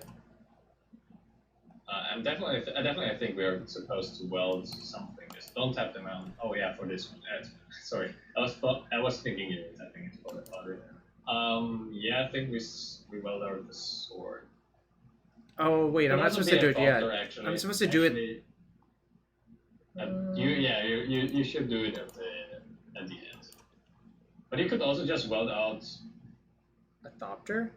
A Thopter. To play around surgical, I guess? I mean, does it really slow down our clock? It's 4, 5, like it doesn't matter anything.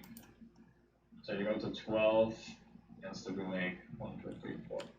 We're gonna play Blood Moon anyway, so clock is not an argument.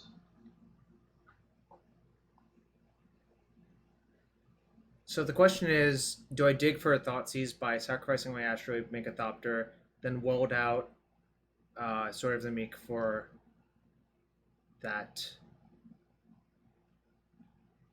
I think maybe I am supposed to. I have 2 Thoughtseizes left. I think we definitely attack first, though. But you might be correct on that one. We have also Collective Brutality in our deck. Yeah. So I would have enough to do all of that essentially. Yeah, so I think... now I actually am realizing that it was a mistake to sacrifice a Thopter, but it doesn't really matter. Because we have to... Anyway, you have to sack Astrolabe, right? Yep. We have to sacrifice the Astrolabe anyway to get it back into the grave card. It doesn't really matter. But I sack sword? Yeah, I think so. Because we're gonna sacrifice Astrolabe to the Foundry anyway to have it in the graveyard. That's the main reason to do that. Alright, so the question is... we should play with Disdainful Stroke back up. And I would advise to tap both mobs so that they can't like shatter and then do something. If you know what I mean? Yep. And leave out the basic islands. So we have stuff after Blood Moon. Alpine Moon out of goblins. I guess that's reasonable. Yeah, sometimes goblins nowadays can just kill you out of nowhere, especially because they have like Sling Gang now. Yeah, well, I guess it just gets remanded here. It's not the worst. So we just say go, and we can activate Thopter Foundry twice, so... Now we could lose to... Escape Shift plus remand, plus Growth Spiral, yeah. Well, they've already used 2 remand, so I don't think it's terrible. But it doesn't matter if we play Blood Moon into remand, or if we leave up the mana. Like, it's better to play Blood Moon anyway, because it forces a remand out, yeah. Double remanded, maybe, so... Exactly. Yeah. Alright, that's what I'm saying. That card is not gonna win them the game. I'm pretty sure that card is okay in this matchup, but not really great.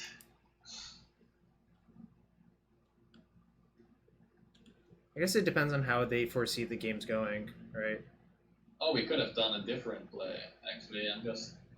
Maybe we should have played Engineer instead of Blood Moon, because there's a scenario where they let it resolve, and then we have Time Sieve. Well, so actually, I can do that. I can do that this turn. We can still do that. I don't know why that we can't. Yeah. We can just win next turn.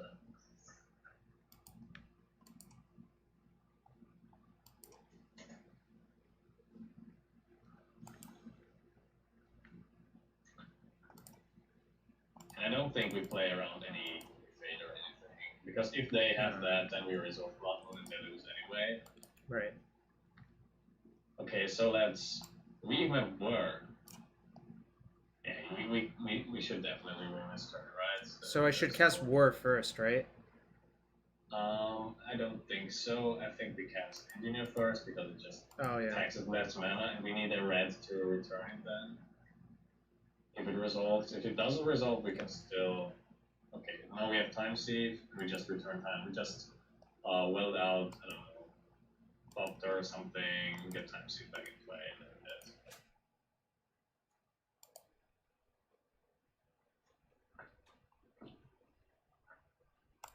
Look at those clues. Yeah, now we can attack, then activate Time Sieve. That should do the trick. Yeah, we only need 1 extra turn to kill them with lethal damage anyways, so. We can also make 1 extra Thopter and still leave up this Disdainful Stroke. Okay, I just see. Well, that was entertaining. The Time Sieve versus Escape Shift thing came up, so. Yeah, it's definitely relevant in that matchup. Yeah. Don't think we changed anything. This looks good. Yeah, I like that. I liked it. Like, we don't want to side in any answers to tracker or something. We don't care about this card actively. No, if they're spending 2 mana to draw a card, instead of like... What's the correct way of putting it? If they had cards that like interacted with us, that would be scarier. Yeah. I think this side is interesting. I would keep it. Yeah, actually that makes sense. And we're supposed to fetch for Watery Grave then on turn 1. Like for example, if we have more outs than just that, we can also draw Astrolabe and stuff and maybe activate the Mox. Well, okay. I was about to ask. Well, that made things so easy in comparison. Which lands do we want? I think life total is not really relevant, but we definitely want 1 snowland out, so... Yeah. I like black more than red here, so we are gonna probably... We want Watery Grave next turn, that's what I mean, so... Or now. We could Delta Watery Grave, so that we still have Mountain. Well, that doesn't cast Thopter Foundry. I mean for later, in case we draw another land, but yeah, you could... It doesn't really matter. I think I'm gonna Watery Grave off Tarn and get Serum Visions. But... Yeah, that's probably correct. I'm not sure. Like, obviously it matters, but I think you might waste too much energy thinking about that instead of doing something that's like sort of obvious. Yeah, that's true. That's true. I tend to do that a lot. There's definitely a delicate balancing act where you're supposed to think about that stuff, but also like it probably only screws you like 1 in 10,000 times. That's a thing that you should do outside of the game. I agree. You can know it, you can like learn that stuff and then have automatically make the correct play most of the time. But I agree that with this deck, it's not that easy to know it beforehand. Huh. So we definitely don't want a second engineer, I think. Don't think we really maybe want the Teferi, but we really want lands. I think I'm just gonna bottom both. Teferi is so good against them, but yeah. I think we can't afford to keep it. It's not possible.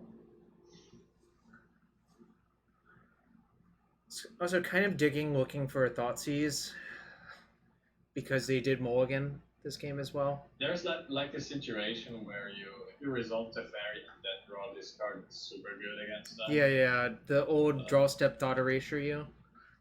Yeah, basically. So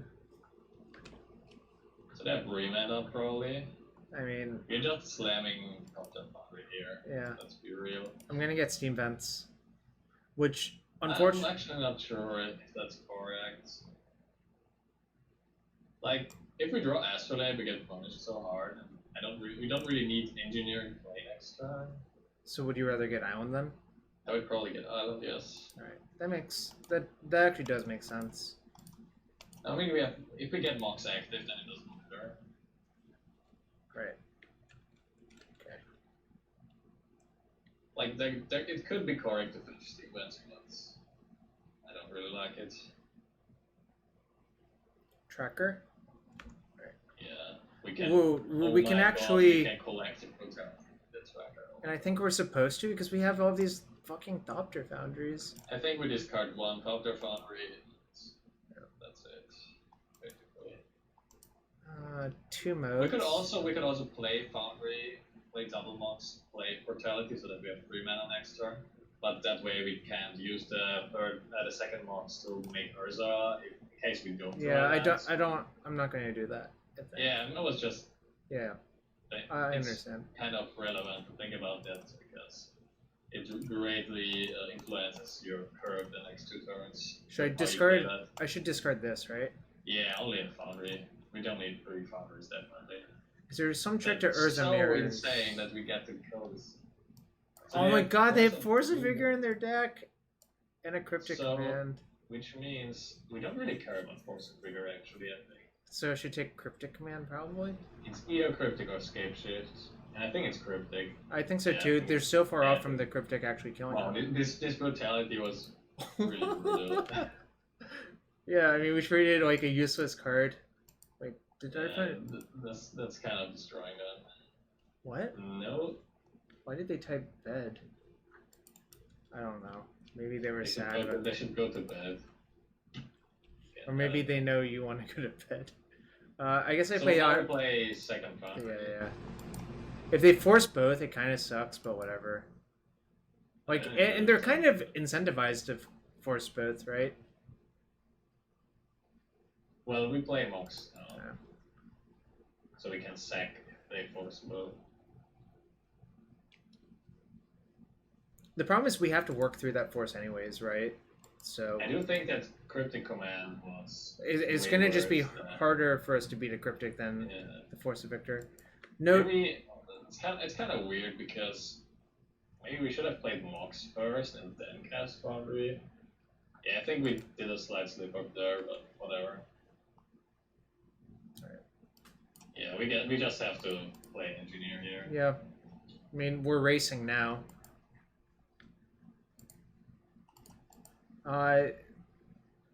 Yeah, I just get Sword of the Meek, I guess. Yeah, I don't think that there's any artifact that really helps. Nope. Otherwise. Nope, we're just... Also, if we have Sword of the Meek in the grave, that's really good. We're getting closer to dying. Yeah, we could actually lose this game. Yeah, if they have another land next turn. Thoughtseize?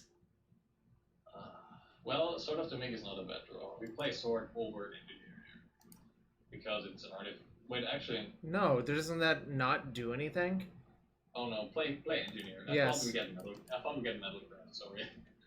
I was actually thinking we get Metal Craft here. And we enter Sword still. I guess I get Time Sieve, right? We don't need Time Sieve when we have Urza, right? Oh, right. So I should just get second sword? Yeah, we get second sword in the grave. Because then we have both options. We can either sack something to get it back in play or cast it. We might just die here, though. I know. Oh, no! Kind of frustrating. I was wondering, there was really no way for us to get around that Force of Vigor, right? Like, we could have discarded Force of Vigor, but what then? Then it would have... No, but then we get Cryptic Commanded. It's... The problem with leaving them Cryptic Command is that they cycle closer to their kill. Right. Wow, Valakut is so bullshit. I know. I hate the deck. I hate everyone who plays it. No, I'm joking. I don't really care. Like, I think it's fine. No, it's okay to hate Songjin. I hate Songjin? Okay. Alright, let's just play one or two more matches depending on how you feel. Yeah, let's just play one more or two more, depending on how long that one will take. I know. It's sad that we lost this because we had such a great brutality. Oh, so also we would have probably went 4-1 if we did time out there. Yeah, I agree. I mean, that was basically a win. This is for white faces. Is this worth anything anymore? Probably like one ticket or something. I have no idea. I'll check. 76 cents. Wow. Well, better than nothing. The other card was one of my favorites. When you could imprint it on an Isochron Scepter. Oh yeah. You remember that? They just killed that. Yeah, they did. It's sad. How cruel. Alright, I'm not going to change any cards. I kind of think... We still don't know if Tasker is actually good or not. We want to play against Jones primarily to test that. There are some matchups where you want it as well, but it's primarily Jones. Dokuma, I did that exactly once, and it was by accident. Oh, this is Eli playing Urza, so... It's Eli Cassis, right? Yep. Well, this hand is okay in the mirror because you have Needle. Alright, so keep.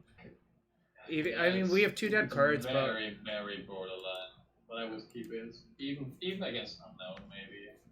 No, but there are some matchups that you just beat with those one-offs. I'm 100% sure he's... Yeah, it's the mirror, but I was thinking about what if I was playing against Unknown. I think this hand would still be a keep because there are so many matchups that you shut off with these one-off cards. Yep. Yeah, you can't lose against any graveyard deck or against Storm with this hand. Not great. Do we just play a cage on one and see what happens? I would keep the Needle and use it precisely only when they exactly. do a lot of stuff first. Like you can use it as a removal spell basically. Yeah, just play Cage off Rainforest Island or something. Yeah, this hand, that land was not good to draw. Well, the hand already was borderline, I'm not sure, but I think I would have kept it anyway. So they're on Harlan's list probably with trophies on the sideboard. Uh-oh. Their start looks slightly better. Should I just needle...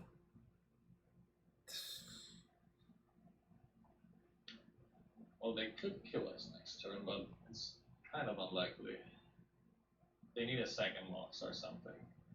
Should I just Spellbomb Hallowed Fountain and say go? Or Spellbomb play one of these fetches, say go?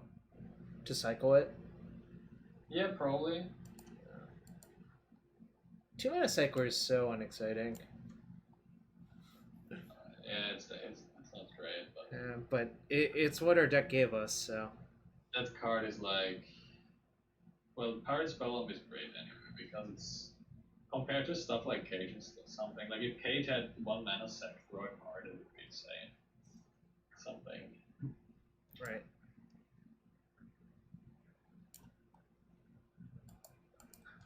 And you know what they say? Melt that which was never frozen. I never realized it said that, actually. Because, cool. like, all of the copies I have are in Chinese, and I didn't read the Chinese carefully. Plus, honestly, some of the Chinese characters on, like, Magic cards are pretty obscure compared to, like, normal usage, obviously. Okay. Yes, land Astrolabe. No. No. They still need Thopter Foundry, right? They still need Urza in play. Yeah. Can't play Astrolabe and Urza at the same time. Work. So if they they go play land... Urza, Mox, and then Foundry. So they're definitely playing this, searching for Thopter Foundry, I think. Ooh, am I going to Spellbomb this engineer? Well, they want to force us to kill it. Like, don't forget that. They got a Wellspring, so I have to kill it pretty much, I think. I think you have to, because they also missed the land draw. Agreed. I'm just getting duels because I think my left field doesn't actually matter like 99% of the time. Probably higher than 99. Sometimes it matters. Okay, okay. We're closer. So I'm just gonna play Hallowed Fountain, Thopter Foundry. Yeah, and we can't really play Needle, we just Foundry go. I might just turn my Cage into a Thopter this turn. Also play Needle and say Mishra's Bauble or something. That's too random. No, let's not do that. Let's not do that. Well, so also if we play the Needle, don't they just crack the Bauble in response? We could have made a different play. We could have end-step cycled the Spellbomb and played Needle on Engineer actually, because our own Engineer doesn't really matter because we can return a sword anyway. What? And we could have cycled that way. I'm gonna cycle this Cage into a Thopter though, I think. Yeah, Cage is super irrelevant in this matchup. Don't think there's Mystic Forge, I guess. Okay. Yeah, we definitely just slam Urza here. Yep. I'm just gonna get the Watery Grave because I really don't think my life total is gonna matter. Yeah, not in this game for sure. I think we are somehow the beatdown. I mean, we have 2 combo pieces. I think they have Whir for Foundry and are just gonna instep that. And if they draw a land, we might die. So it's kind of close. We could actually play Needle on Urza. That means that we can sack it instead. It's kind of close. Do you want to do that? I don't know. It's like we could play that. I think we attack for 1, then we play Ensnaring Bridge just as a mana rock. Because Ensnaring Bridge doesn't matter. Yep. Then we play the Needle with Ensnaring Bridge and name. Actually, I think we name Urza. And if they don't insta Whir, then we can just sack it and activate our own Urza. Fair. It's kind of tough. This is like kind of goofy, but I also understand where you're getting at. The real question is, what do we do if all of the pieces are in play? Like on both sides. Well, you can sack it to a Thopter Foundry. Yeah. So it's like, yeah, exactly. If we leave Needle in our hand, then we might risk that. Like we could die. We could. That's what I mean. So. And we are pretty far ahead of Urza in play, so it's like we're playing like 1 mana remaster basically or something. Yep. I'm probably going to sacrifice this Ensnaring Bridge. Well, it depends. If they play Urza now and make infinite Thopters, then we just pass and survive because of Bridge. But it depends, yeah. Well, they can't make infinite Thopters, right? They can. No, we have a Needle and Urza, so how do you do that? Well, Needle doesn't shut off mana abilities. Oh, shit! So the reason why we played Needle is that we can't die that. Yeah, you're right. Oh my god! Well, that's also a reason to play Needle. Now we just say it's fine. Yeah, I'm not going to sacrifice this anymore. No, not really. We could sacrifice Bridge though next turn, so we can attack. Probably supposed to, because like. Well, we could clock them with. Wait, no! Don't they just start making Thopters? But it takes. Yeah, I don't think. Yeah, you're right. You're right. We're just playing land and passing probably. I think you're right. Yeah, because it's not worth, because we are risking something by sacking, right?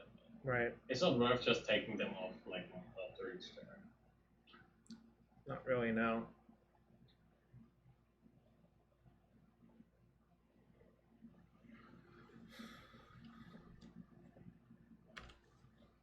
It's kind of weird that they are not sacrificing Bauble.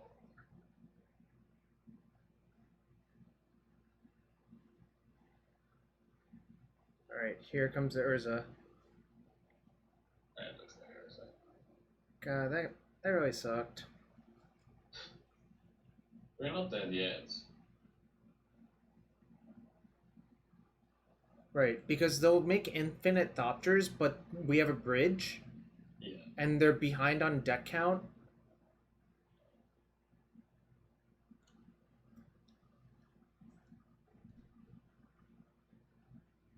We could also tell Eli that he has infinite Thopters in life and stuff. He can pass, but I don't know. Nah, we'll just see how the game develops.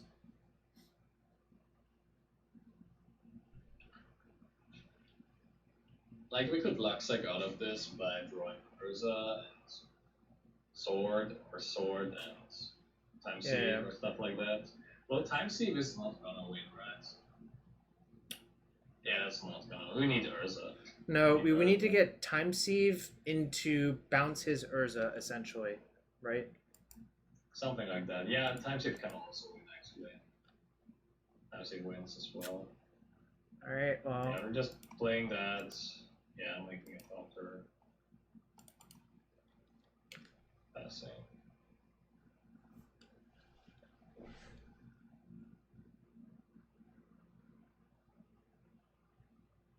That's fine. I don't think so. It's only for 3. Kind of curious. Most decks do not have a way to remove Pithing Needle in game 1, right? Oh, they're just needling Foundry, I think.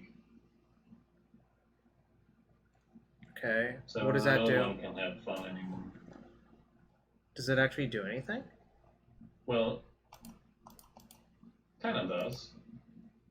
It makes so that we cannot combo. Like, we cannot sacrifice the needle anymore. So everything is basically blank. Like. But won't they deck first? I think they will deck first. So, but it still depends on what we like. If we were. Oh, I see. So I have to get a card out of our deck. I think we just were for. I can just Whir not search, right? Probably correct.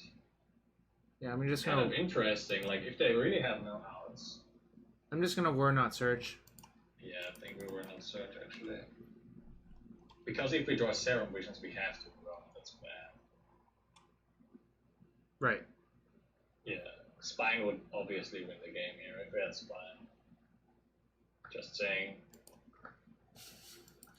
But it's like this one scenario where Spine is good.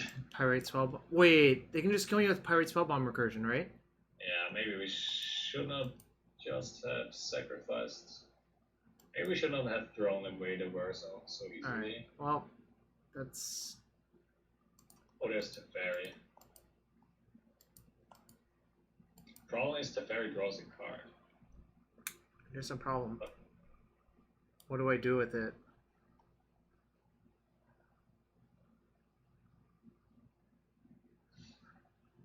I do think we could bounce our own needle and play it on. Plus Teferi until I can kill with the bounce also makes sense, actually. Wait. And kill with the bounce. We could plus. Yeah, we should plus. Yeah, you're right. Because that way we can't get stuck. Like, we can't get cards in our hand and then die to Thopters. Alright. Well, that's one reason. The other reason is we basically want to use this to we should bounce. also not forget that we have Time Sieve and we can still like randomly just take an extra turn if we want.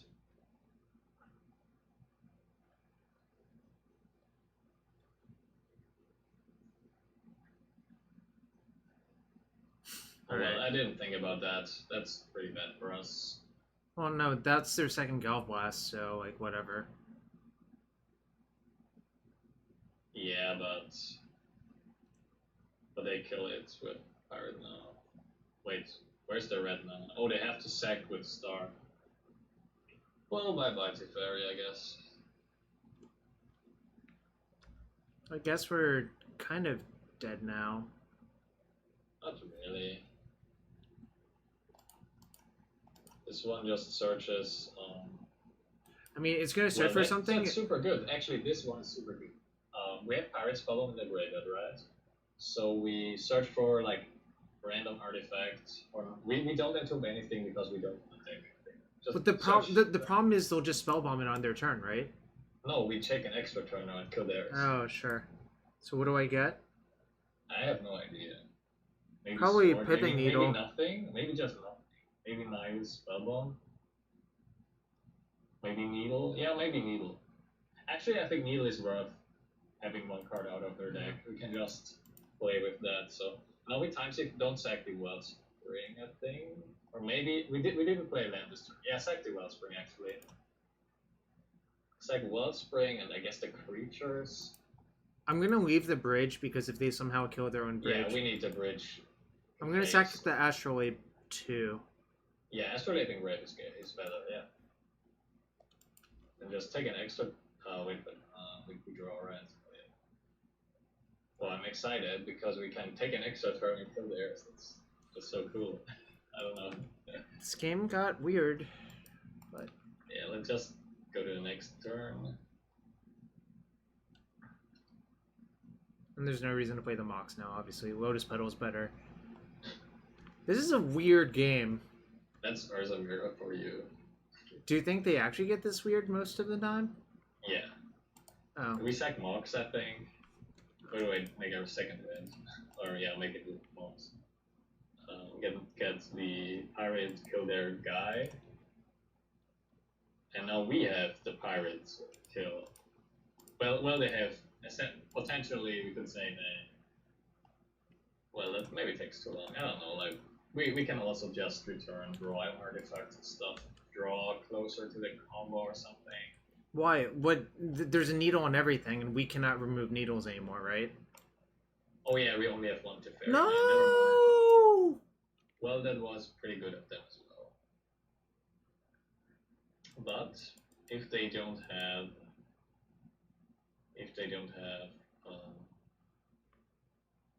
do they actually draw off it? No, they didn't.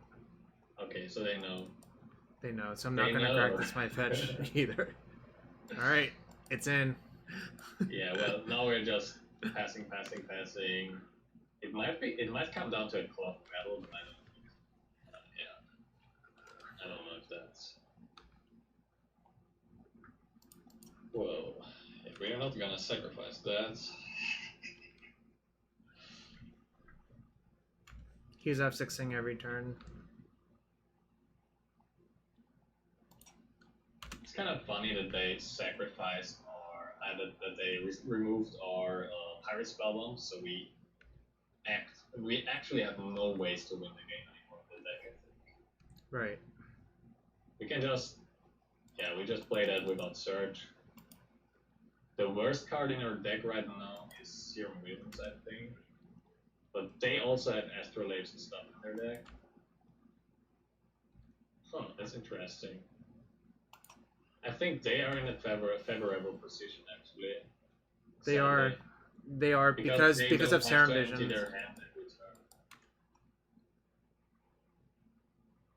Oh yeah, and they have an engineer now. Well, I guess we die now.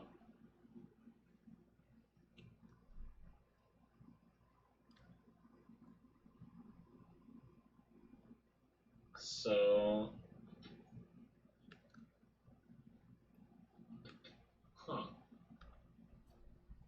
think we're just dead.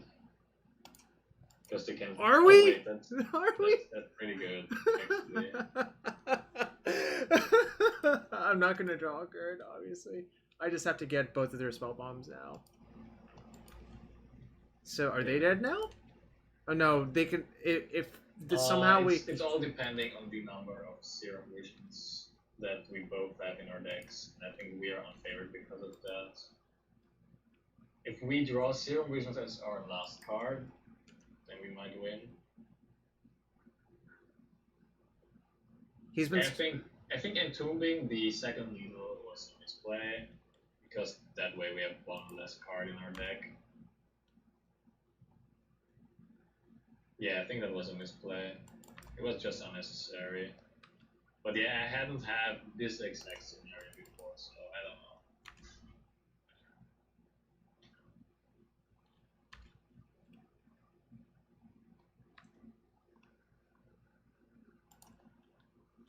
Right. Wow, this is great. Who's this great for? This seems like pretty. I was kind of being sarcastic, Yeah. but yeah. No! Yeah, I think we lose now. Alright, I have to cast it, obviously. We could also scoop now, I think, almost. Unless they are playing something weird. Oh, Damping Sphere, right. That was not good for us. Inventor's Fair. Cast a needle and not Spellbomb their engineer. We couldn't have cast any needle. Damn it, we drew the Serum Visions. Like, the needle was in the graveyard. Oh, you mean you would have returned the needle? Oh yeah, maybe that would have been the correct play. Yeah, we are dead. We were dead like 5 turns ago already. We should probably just scoop. Like I can't really think of any scenario where we win. I'm gonna look at our deck now. Yeah. I'm gonna do it for 7 to bluff. Yeah, we should have we punted a few times. We should have gotten back the needle instead of the pirates and just needled engineer, I guess. But the problem is that we still have to play all our cantrip cards. We still lose that way, so I don't know if we there were too many cantrip cards left, I think, is the problem. Right? Well, cantrip cards are usually good in the Mishra cards. But not in that weird game, right? So we definitely side in. We played against the blue-white version earlier today. We then side in Colossus and Raid, Disdainful Stroke. Well, sometimes Size good in there. And I mean, Tassiger is. What do we want? We don't want. I think Pyrite Spellbomb is not good enough. Like, I'm not sure it can be good enough, but I don't think so. Teferi is also not that great.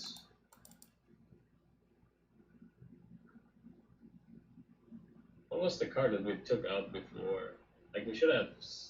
I think we took out... We didn't have Sai in our deck, and we also took out some extra card. I don't know which one though. I think it was the second copy of Sword of the Meek. Yeah, it was the second copy of Sword of the Meek. I'm still not sure if that's correct, but I think... You just have to play more carefully when you do this, essentially. You can't just blind turn to Engineer or Sword. Right, because you're only getting Sword when you're really having Foundry out or stuff.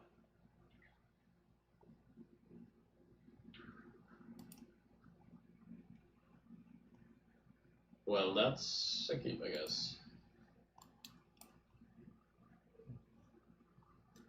Land Bauble go, probably? We probably turn 1 bobbling ourselves before we pass, just because of the fact that we might want to fetch a Shock Duo land. Oh, sure. Yeah, I would do that.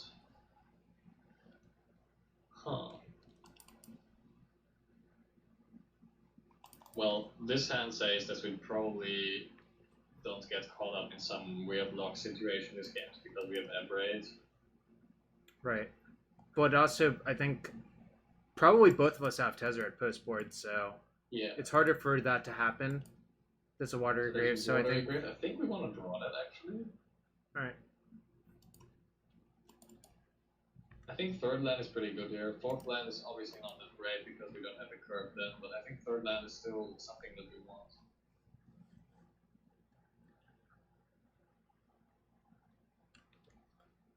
So I took Teferi out of my deck, so I don't have any white cards left, right? Yeah, we essentially can degree exist this game. So I get Steam Vents here, I guess. Yeah, we get Steam Winds and then our snow source is the Scalding Tarn.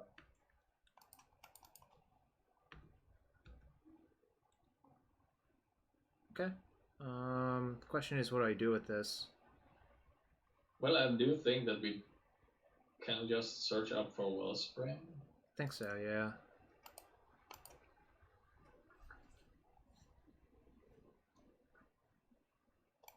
Like, worst case scenario is they kill it and they Nihil Spellbomb us, but that's fine.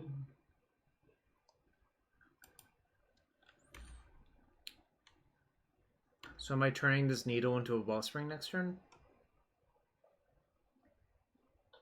Maybe. Depends. Depends on a lot of things, I guess.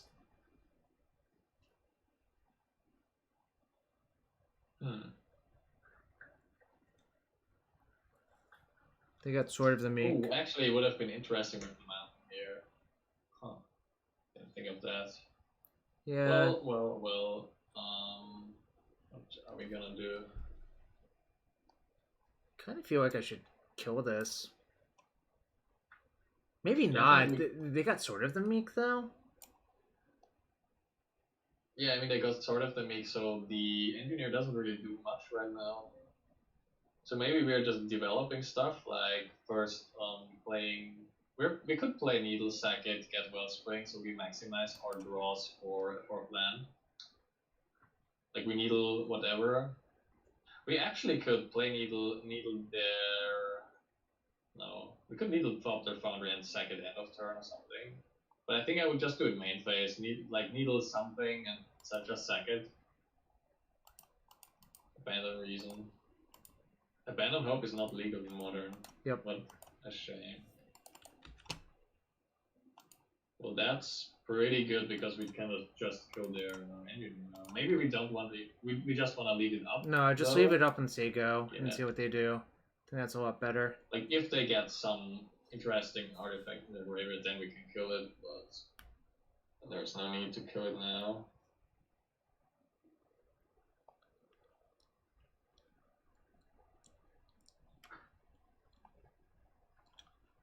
These games are weird. I guess. Well, that's just because of Pithing Needle. If it wasn't Pithing Needle, it would be like a combo mirror sometimes. I'm gonna kill the Engineer. Engineer. In response, yeah, because then if they play a land, yeah, I think we have to do it. They're probably baiting us, but it's no. Like a braid is not that commonly played, right? So yeah, I don't think it's really bait. I think it's just is what it is, right? Well, they have to do it, and we have to do that. So. All right, so I'm probably just gonna psych. Oh no, I shouldn't Bauble. Never mind. We shouldn't Bauble. We could die next turn, honestly. They bought them both with Serum Visions, so. Well, let's put that for us. Probably. Yeah, we're just landing Urza, casting Serum Visions here. Thing.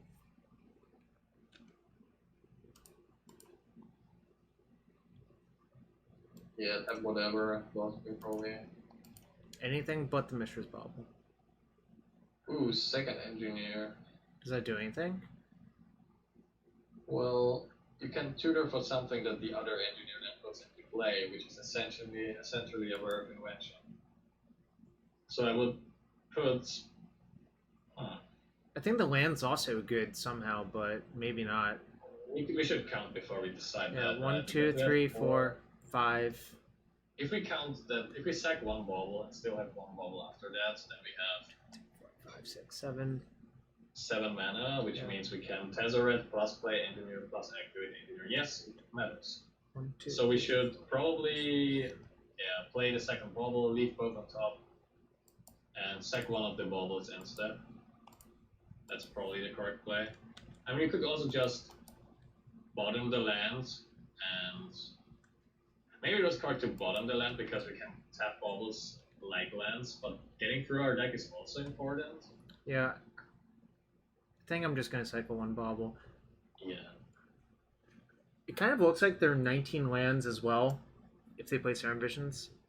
So they had Serum Visions in their deck as well. So if they weren't like in this position where they didn't care about their hands being empty or not, then they would have decked.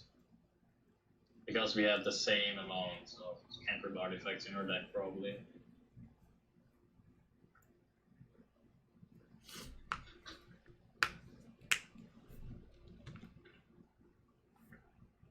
So we are probably not dead. It's great. Get a sneak peek. Pyrite Spellbomb. Don't really care about that. So it's kind of interesting what to do here, actually, or like how to sequence this. We definitely are playing both those spells, and we should not mess up our tapping here because we need double red and black. So I think I'm going to tap. We might just play Tezzeret first, because that gives us more information. Then I'm going to tap like this to play Tezzeret. Yeah, yeah. Because this is pretty safe because these are all blue and that's one of the black's sources, so tapping like that is relatively safe. Yeah, I agree. The question is, let's see. I guess I plus. I think we plus because we want to attack with the construct and not use it as a mana source. Yeah. Astrolabe. Foundry. Wait, is this a kill? Well, if they don't have interaction here, then they are dead. I think I'm gonna go for it.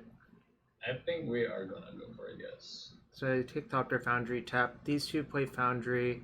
No. Tap. Yeah. These two play Foundry. Play. I would tap the construct last, but you're right. Actually, the card play is to... Wait. Let's think about what they could have here to interrupt it. I think it's only Whir of Invention for either Needle or Spellbomb. Yeah, but if they do that, then we can just kill them with Tezzeret anyways, so I think that's fine.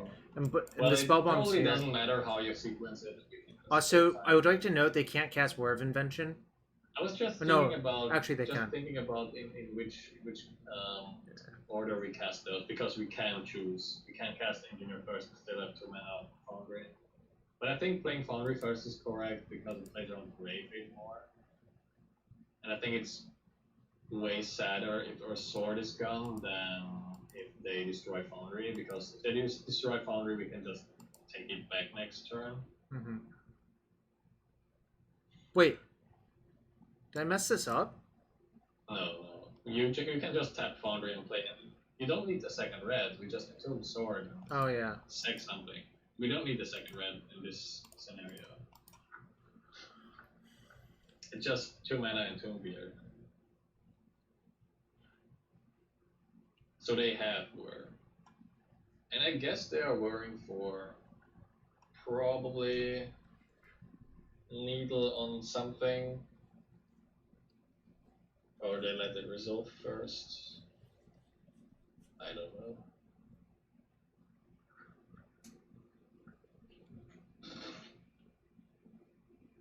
So they are worrying for 1, which is Needle, which is fine. We have 3, 4, 5 artifacts in play. So they're going down to 12, 10. And next turn we just ultimate them. Yep.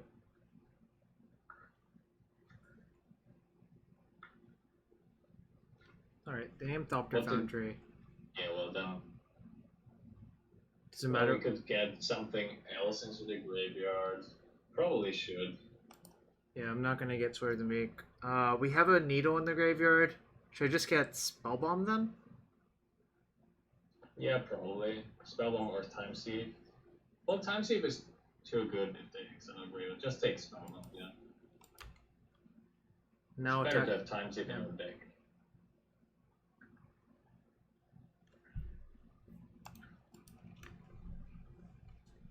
Beats. It's kind of funny how this deck is a combo, synergy, prison, mid-range deck at the same time or something.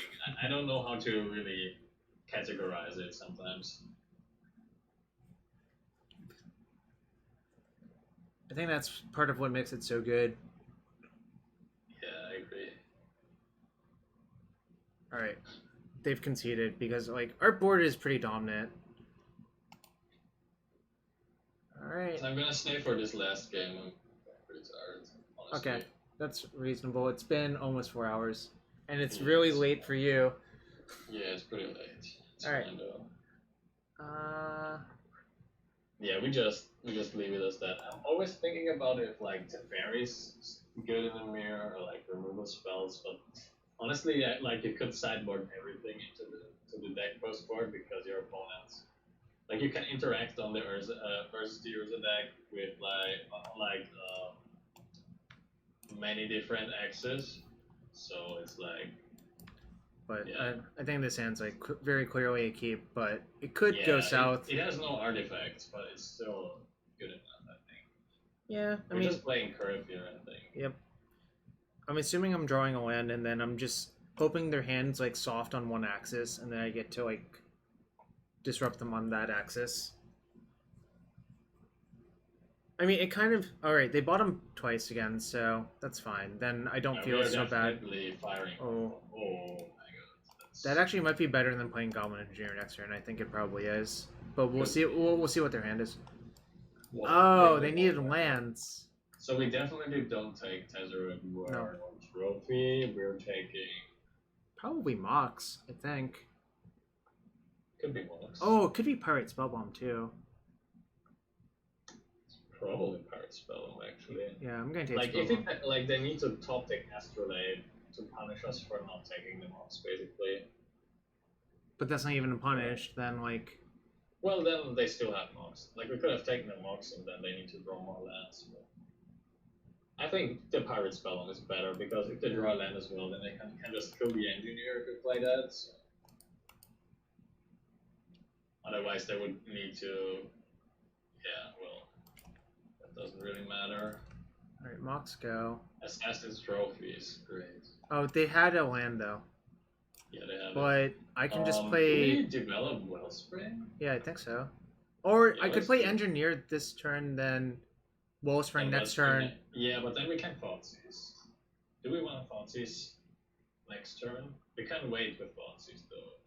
Yeah, this is their hand, like it doesn't do anything. So I think I'm just going to Engineer. Yeah, also, if we Engineer now, then the chances are low that they draw and opt for it. Like, they need to top take a red source. Also, question is, what am I getting with Engineer? That's kind of interesting as well. Could be... I think I'm just going to get Sword, but I'm not sure.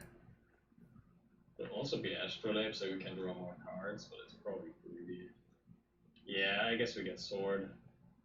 It doesn't really matter if they grave it us now, because we have Tezzeret, we don't really need the combo to win, and that threatens something at least. Like, even if they kill Engineer, then we still have something. Okay, now we play, well... I'm just gonna Wellspring. Kind of awkward. Nah, I'm just gonna Wellspring. I think it just sees too many cards. I'm just thinking about if it's worth to not sacking this turn. Yeah, I think we play Wellspring and just see what we draw. It could be correct to play Serum Visions, so we...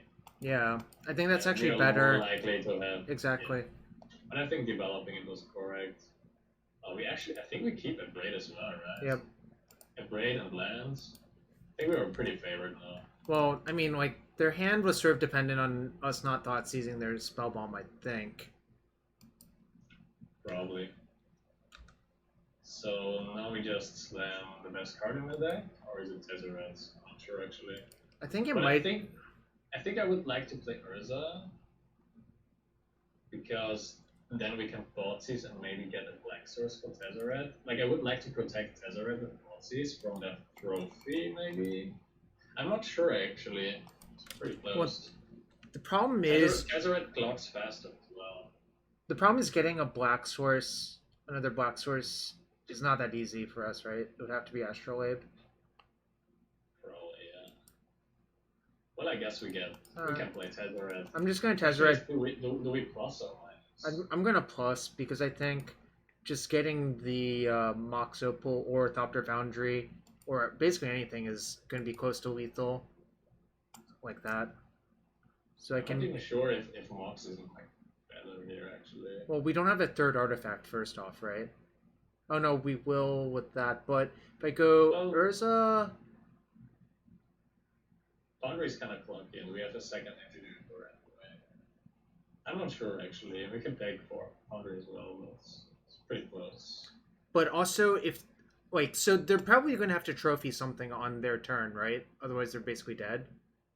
So if that happens, then we'll have another. Yeah. And then I'll just attack for one.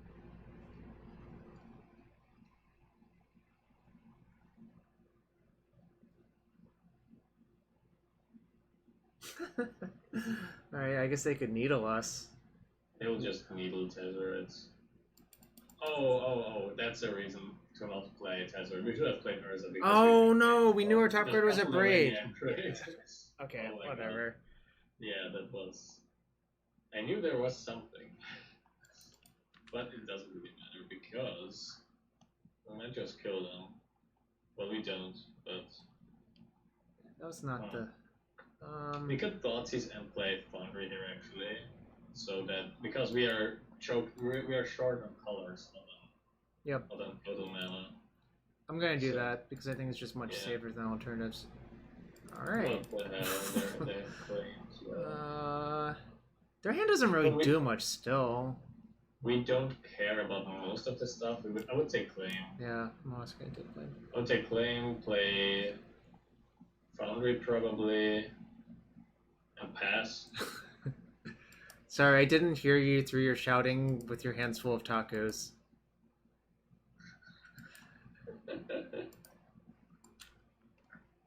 Am I supposed to cycle Wellspring into Sword of the Meek? We can do that instead. But if we hit a land, actually, we should do it with Foundry, right? It's better.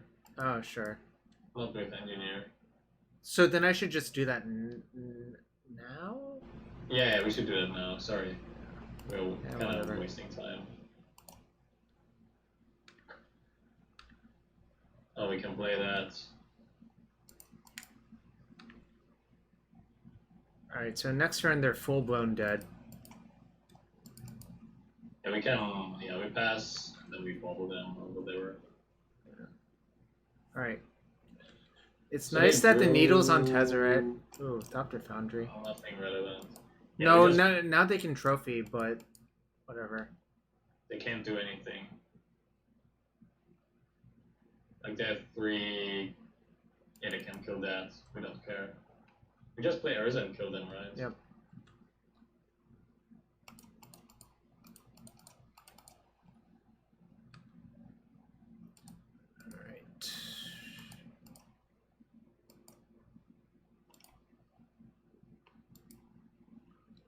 God damn it. Okay, I think he conceded. Looks like. Alright. Okay, we won that last match, so we're 4-2 on the night. Ooh, that was... Yeah, I knew it was Eli. That game one was the weirdest. Let's go back and watch it, actually, before you log off, and identify what was supposed to happen. I think all 3 games were kind of weird, but... Well, the third game wasn't that weird. We just like thought the first game was problematic because we kept a hand that was medium, but I think it's very borderline to the keeps of the deck. Mm-hmm. And their hand was pretty good. I think their hand was much better than our hand was in this game. It wasn't really their starting hand. It was like we also didn't draw like many relevant cards. Like we essentially had to play Urza and then needle it with, like, that was super weird, and I think it was correct though. Oh, is it because it got Gal Blasted here? Yeah, I think so.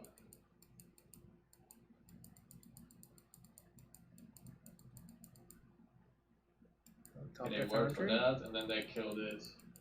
I'm not sure how good Gal Blast main deck in Urza is, but it might be good.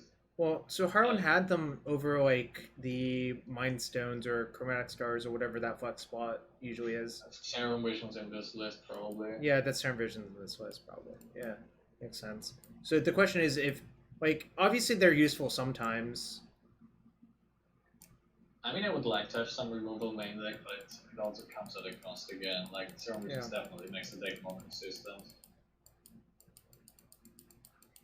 So now they make infinite life, basically, blah blah blah. But then they need Thopter Foundry. We lost. I think we were going to lose the game from this standpoint, though. Mostly because we didn't have the missing part, and we would deck out. Oh, we wouldn't deck out first here, but we have too many cantrips left in our deck, right?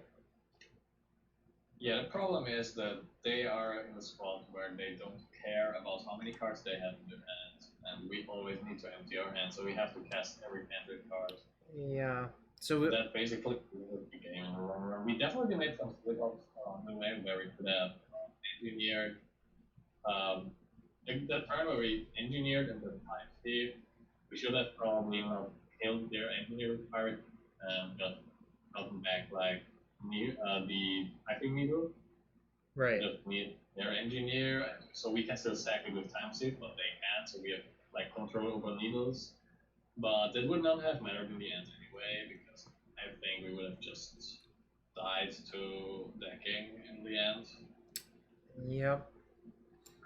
Also, they had, like, if this was a paper game, they would have had a million life or more, and so we could kill them with Pyrite Spellbomb anyway. So I think that was the turn where we lost the game. Oh, right, because we can only. I think at most. Actually, the turn where we really lost the game was where Teferi died, because then we had no outs for needles anymore. Right. Teferi died for some reason, and I don't know why anymore. I think it was the second Galvanic Blast. Oh yeah, they drew the second Galvanic Blast. Which normally doesn't have any attacks in this matchup, obviously, but. Yeah. Yeah, we could have played that better, but again, like. Definitely could have played better, but I don't think it matters. Yeah. It might matter in other games where it's like similar to this. In every play Teferi, and we lost because we didn't wanna have to empty our hand afterwards, and they just played Galvanic Blast and Pirate. It's kind of strange.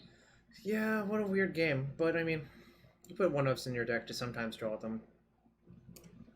Alright. This is pretty late for you, but you know, thanks for showing up. No problem. Was great. Is Ghent being covered? Like, I don't think so. Well, we'll keep an eye and be cheering from the sidelines. Actually, I think I'm playing it. Well, yeah, I'm playing SCG Syracuse, but I'll keep an eye on the standings from my phone or whatever. Which is Legacy, which is obviously not. I'm not going to play this deck in Legacy because I think that's like maniacal. That's probably maniacal, yeah. Is that GP top 8 competitor Urza Lord High Artificer? Yes. Yes. That's me. Urza, the deck he played was Stefan Schuetz. I'm gonna keep trying. Well, the pronunciation is not awful anymore, but it's like it has some weird tone to it. I don't know. Yeah, that's my exaggeration. Wait, what happened to your Twitter account? My Twitter account? Is it Dust Cedrus? Yeah, it's... Oh no, it's King of Traders. Dust Cedrus is someone else. Oh crap. I've been lying. I typed in Dust Cedrus because I was used to that. No, if you guys want to... I have a different handle for that. If you guys want to follow him, he's at King of Traders. Because that is a magic card from Shards of Alara. Yeah, my Twitter account is pretty new, but I will try to... Someone owns Dust Cedrus, though. That also might be you, I guess. I have no idea. Well, it's literally Stefan Schuetz as well. Really? Yeah, let me link in the chat. This is not him, but it looks like him, and it was made in 2016. Could be me. Yeah, maybe it was another account. Alright, but realistically, follow him at King of Traders, and if you want to ask him Urza questions, he might answer. He might not. I'm not the bot. I will answer because I'm trying to improve the deck to a point where it's like the weirdest thing about the deck is that everyone has different deck lists about it, which has different deck lists. I've never seen an identical 75 of Urza when it wasn't a person copy pasting the other person's 75. So it's like it's kind of weird for how long the deck has been around already. I think. Yeah, it's been around a while, and there's been no convergence, and that's what worried me about the deck. But I kind of feel like now that the deck is just good enough on a base power level that the flex slots obviously matter, but they matter in the way for which matchups you want to target, I guess. Yeah.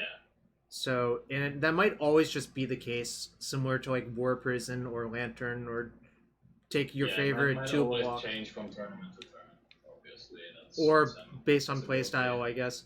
Because like the Moto PTQ last weekend was dominated by like blue-white Urza, which was kind of weird because that deck didn't have any good paper results, but it had a lot of good Moto results.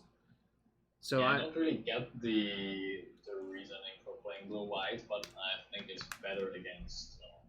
Like you're better against executing your combo versus Stony Silence because you have Retention Sphere and Teferi main deck already. Like more copies of them. But I don't really get why you would want that when the deck can play through a Stony Silence with other win conditions anyway. Right. Depends, I guess. I'm not saying it's bad. I just don't fully understand it. I think part of the reasoning is they probably wanted to play Teferi, which I think is, relatively strong. Teferi is very good in this deck. And Detention Sphere is kind of attractive in some ways, just as a catch-all. So maybe. Yeah. I think the Stoneforge is definitely worse than Engineer. No. A better bring to No. Shatterstorm I think is better. I think there are definitely situations where it's better, but generally it's Shatterstorm. Well, I'm definitely gonna stop here. So. Right. Thanks for showing up, and find him at King of Traders. Anyways, I'm gonna find. Have a good one. Yep, I'll see you. I'm gonna find someone to raid. I'm probably gonna raid Eli if you all want to keep watching